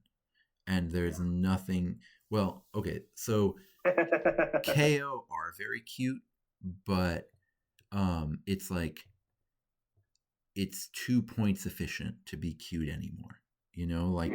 It went from cute to disgusting when you think about the fact that a 110 point model can kill a 150 point model on turn 1, and then again on turn 2, and then again on turn 3.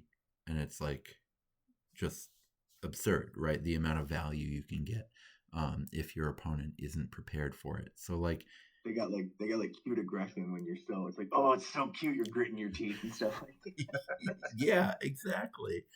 And so it's like, in my opinion, it's like Order has two things that are working. There's Stormcast Paladins and there are Dwarves.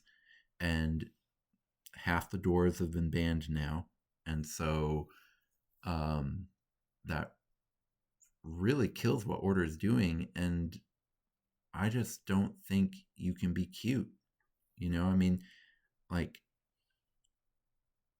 so I come from Magic the Gathering, and like one of the like revolutionary Magic theory articles that came out was called The Danger of Doing Cool Things. And it was all about like trying to convince Magic players to stop trying to do cool stuff, which doing cool stuff is awesome. Like, shut the fuck up if you're trying to tell people not to do cool stuff. But the fact is, in a competitive environment, you have to do good, like, effective things over cool things. And It's A basically perfect like example Johnny's. of that.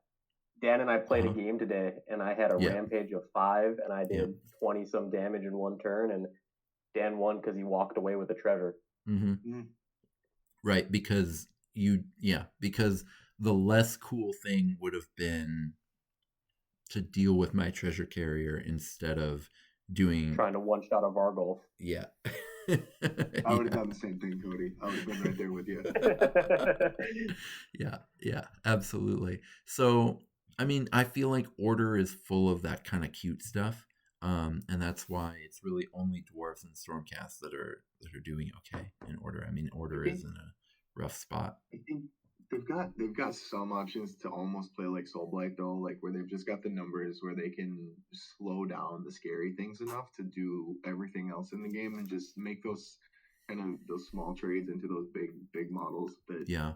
kind of gets, and they just you have to be able to play that well, and you have to be able to last and know, it's a lot easier to be the swingy thing because all you got to do is swing, versus that Order one. It's like, no, we're running a company while this guy's just making TikTok videos and absolutely cashing in. Yeah.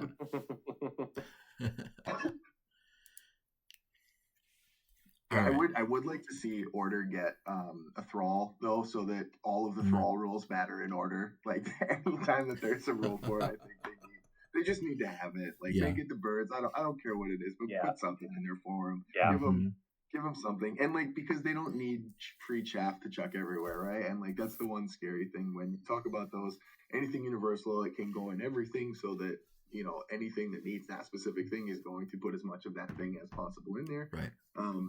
And yeah, if you make cheap stuff, then yeah, it's going to get spammed by like Stormcast and stuff like that. But we have ways to cheat that, especially with COS now, where the Cast Lights have that 60-point leader. Like, yep, hey, guess what? Just take the super cheap body. And Underworlds undermines all of that. Like nothing, no amount of like points here, points there, like none of that matters if you're going to put Underworlds in the game. And personally, I don't love Underworlds, but I think that the benefits outweigh the negatives. The main negative is they just haven't been updated, and that is immensely disruptive to what the current game looked like. Yeah. I think there's two. I think that's absolutely the number one negative, is that half of them are just like half of them are just not even in our game, but they're still in our game for no reason. And then the other half is that like it's just a lot of confusion and bloat, especially in Soulblight or Ogre Maw tribes, where for sure you can have 3 different Underworlds warbands in the same faction, and you're not even like indicating which one's which. It's such a mess. Like it's awful. Skaven are capable of this too, although I've never seen a Skaven player actually do it, as opposed to where like I've seen Soulblight and Ogre players like actually take pride in this shit, which they should all be embarrassed for themselves.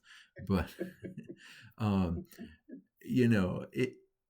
it's just awful when there's a faction with more than 2 Underworld's warbands, and they're like mix and matching all of them, and you can't tell anything, and it's like every single fighter in their warband has a unique name, and it's just a mess.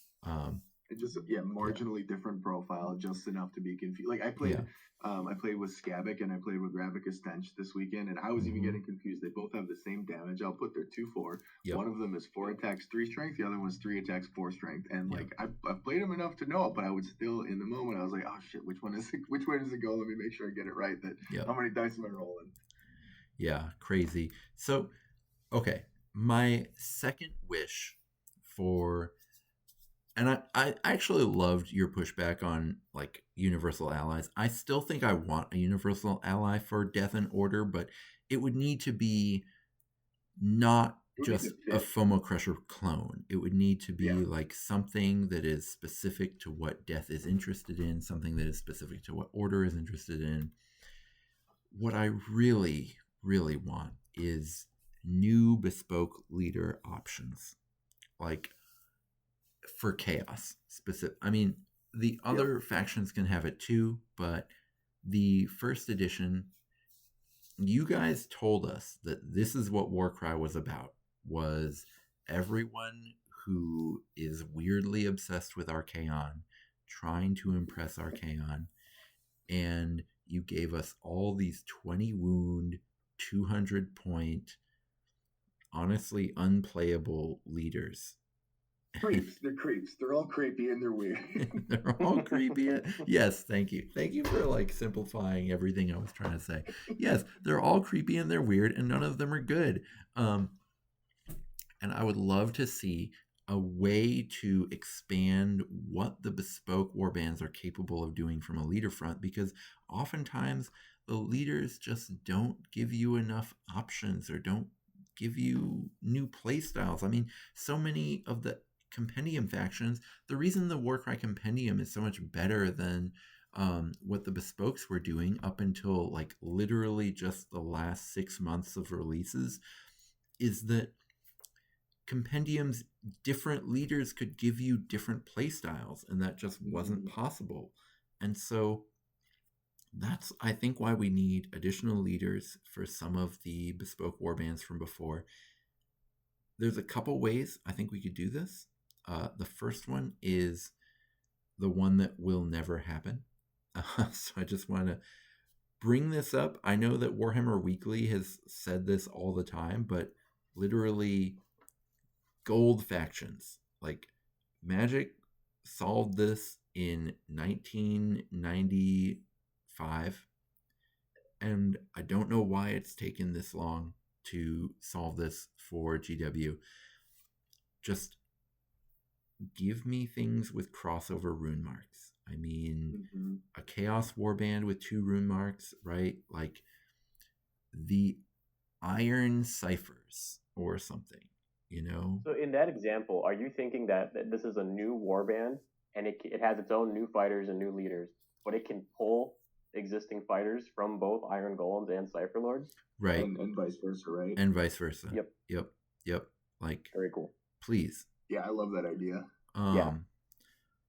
I would kill for this. I mean, it would be so perfect. It would be this, like, you would be communicating this idea that these original 9 -1 because K-Knights were Order, so these original 8 warbands all rolled up to try to seek Archaon's favor, and it became a melting pot, like any situation like that would. Like Karngrad, they told us all these things about Karngrad, like the #1 weird 8-point city where everyone eats meat.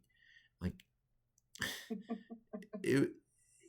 give me more, right, on Karngrad. Like, tell me about what happened when the Scions of the Flame, accidentally ended up with a bunch of iron golems living in their temple. Like, I want to see that. I want to experience that. And it just feels silly that you would just give me this one release and then never touch it again. It makes me not want to buy future Warcry releases. And explicitly go against it, right? Because I think most people, Gnarl Spirit Pack was pretty much a shoo-in to go into Dark Oath Savagers. Yeah. And then the most egregious example ever is the from Nether Maze, when what were they called? The Shadow Hearts, or I can't remember their actual name. Yeah. But when they got Shadow Stalkers. Yeah, but when those ones got dumped, that was a crime. That was a crime. You clearly aren't interested in this. Yeah, that was honestly, like, that made me not want to buy Warcry warbands. I mean, that literally changed my purchasing habits. Where, like, why would you ever buy a non-compendium faction if they're gonna do stuff like put that stupid Underworld's warband into Daughters of Cain instead of Cain and Shadow Stalkers? Like, that was absurd. Those first edition warbands are just stuck in a time. It's easy to forget that first edition originally was one hero only, no allies. Right. And those warbands are built around that mechanic. Right. Mm-hmm. And so, you could even just with rules, you could go back into Iron Golems and you could make a hero version of the Breacher or something like that. That'd be great. Without new models. Love that. That's actually a sick idea, man. I like that a lot because you're not even making new models at that point. You're just changing your profiles, and the model comes. I mean, obviously, you get a little messy with putting them on the table and stuff like that. But I mean, I mean, there's no real development in that, right? It's just like, hey, let's make these rules, and then here you go, put them, play them, White Dwarf it. Unfortunately, I think we all want new models, and clearly the way to do that could have been Underworlds. Mm-hmm.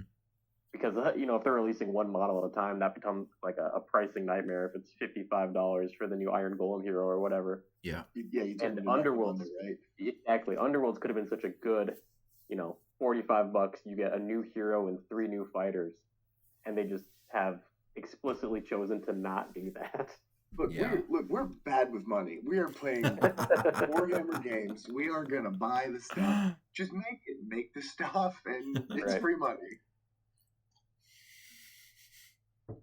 Yeah, I think that would be a slam dunk for them. And, there could be 100 different reasons why they don't want to do it. I mean, I guess part of it, I've heard that they are a little bit beholden to the artists who they don't give credit for, but who secretly run things in terms of like, what am I inspired to sculpt? And if I'm not inspired to sculpt it, I'm not sculpting it. Sorry.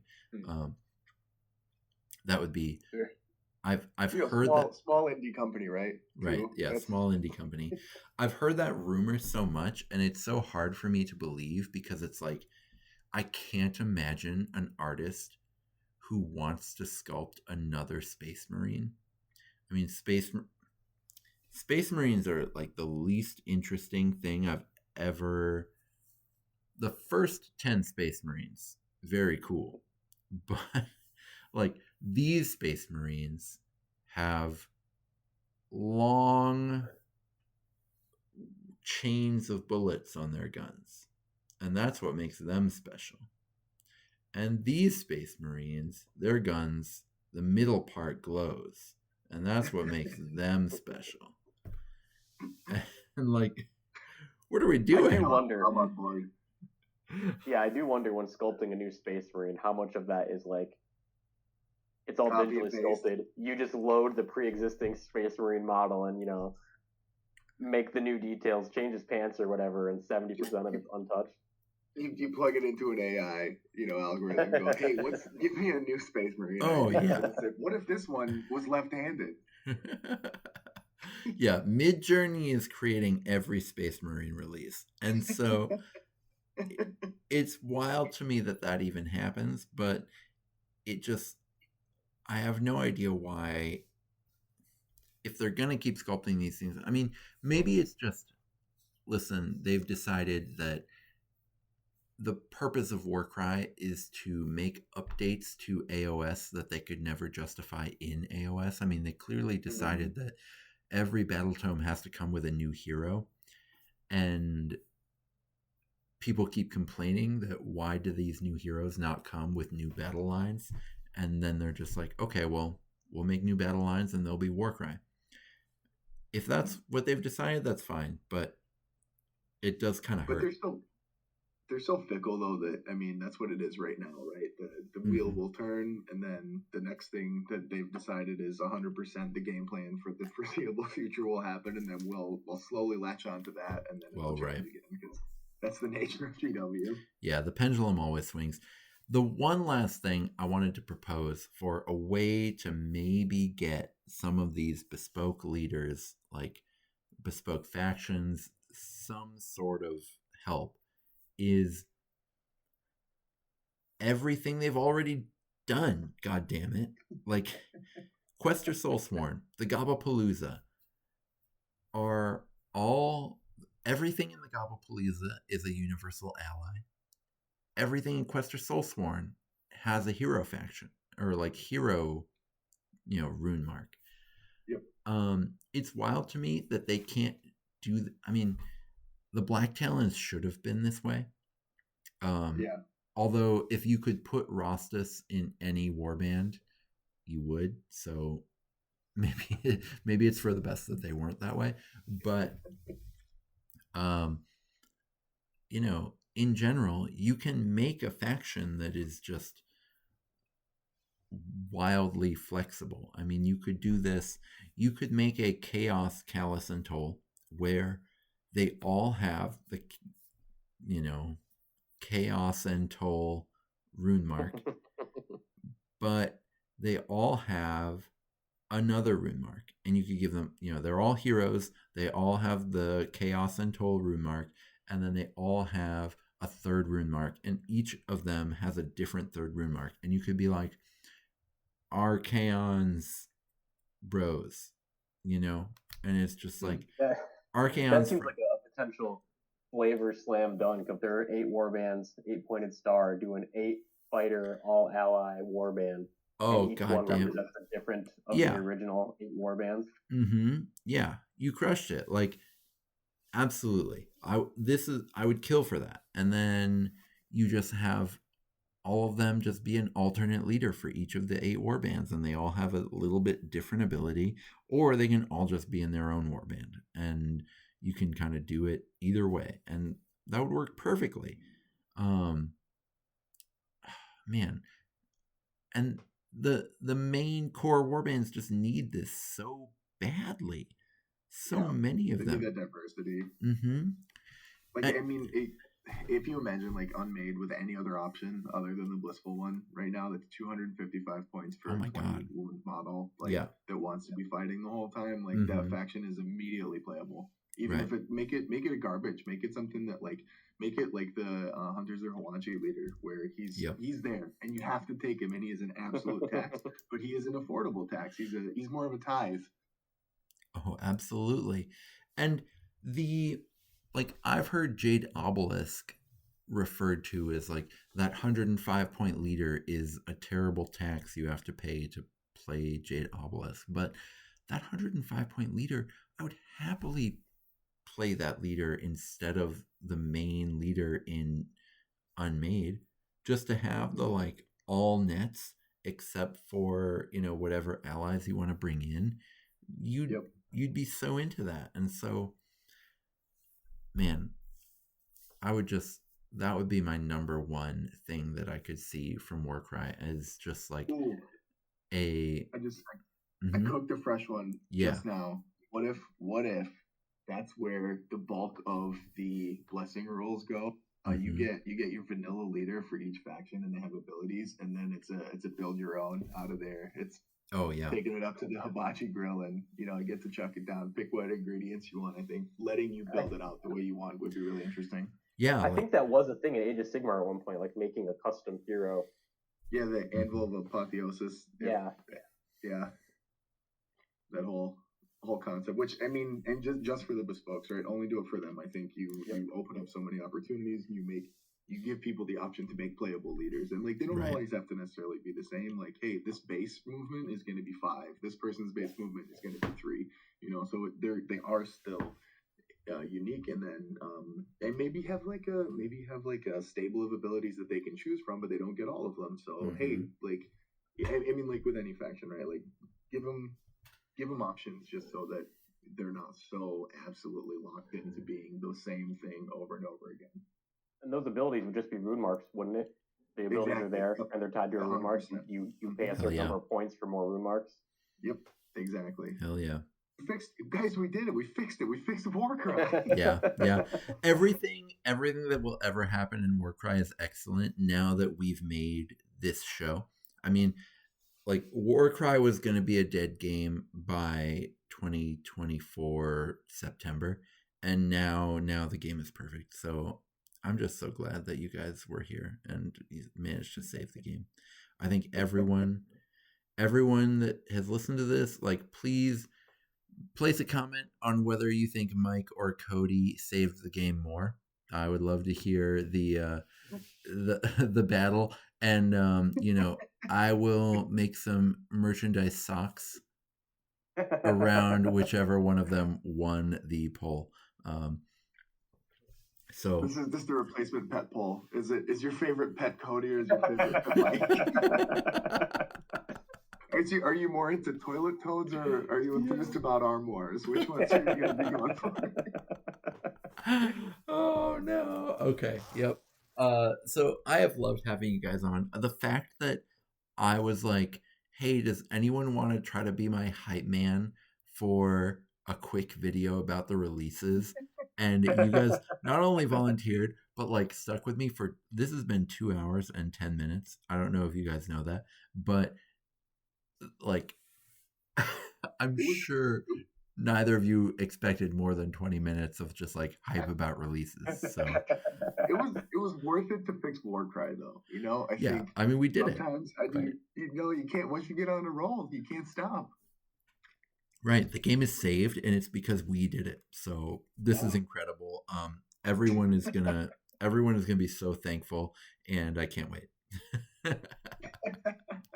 For everyone who wasn't on this video, if you're not still here, I'm sure all 4 of you will luckily get to have all of your rolls be crits. So you're welcome.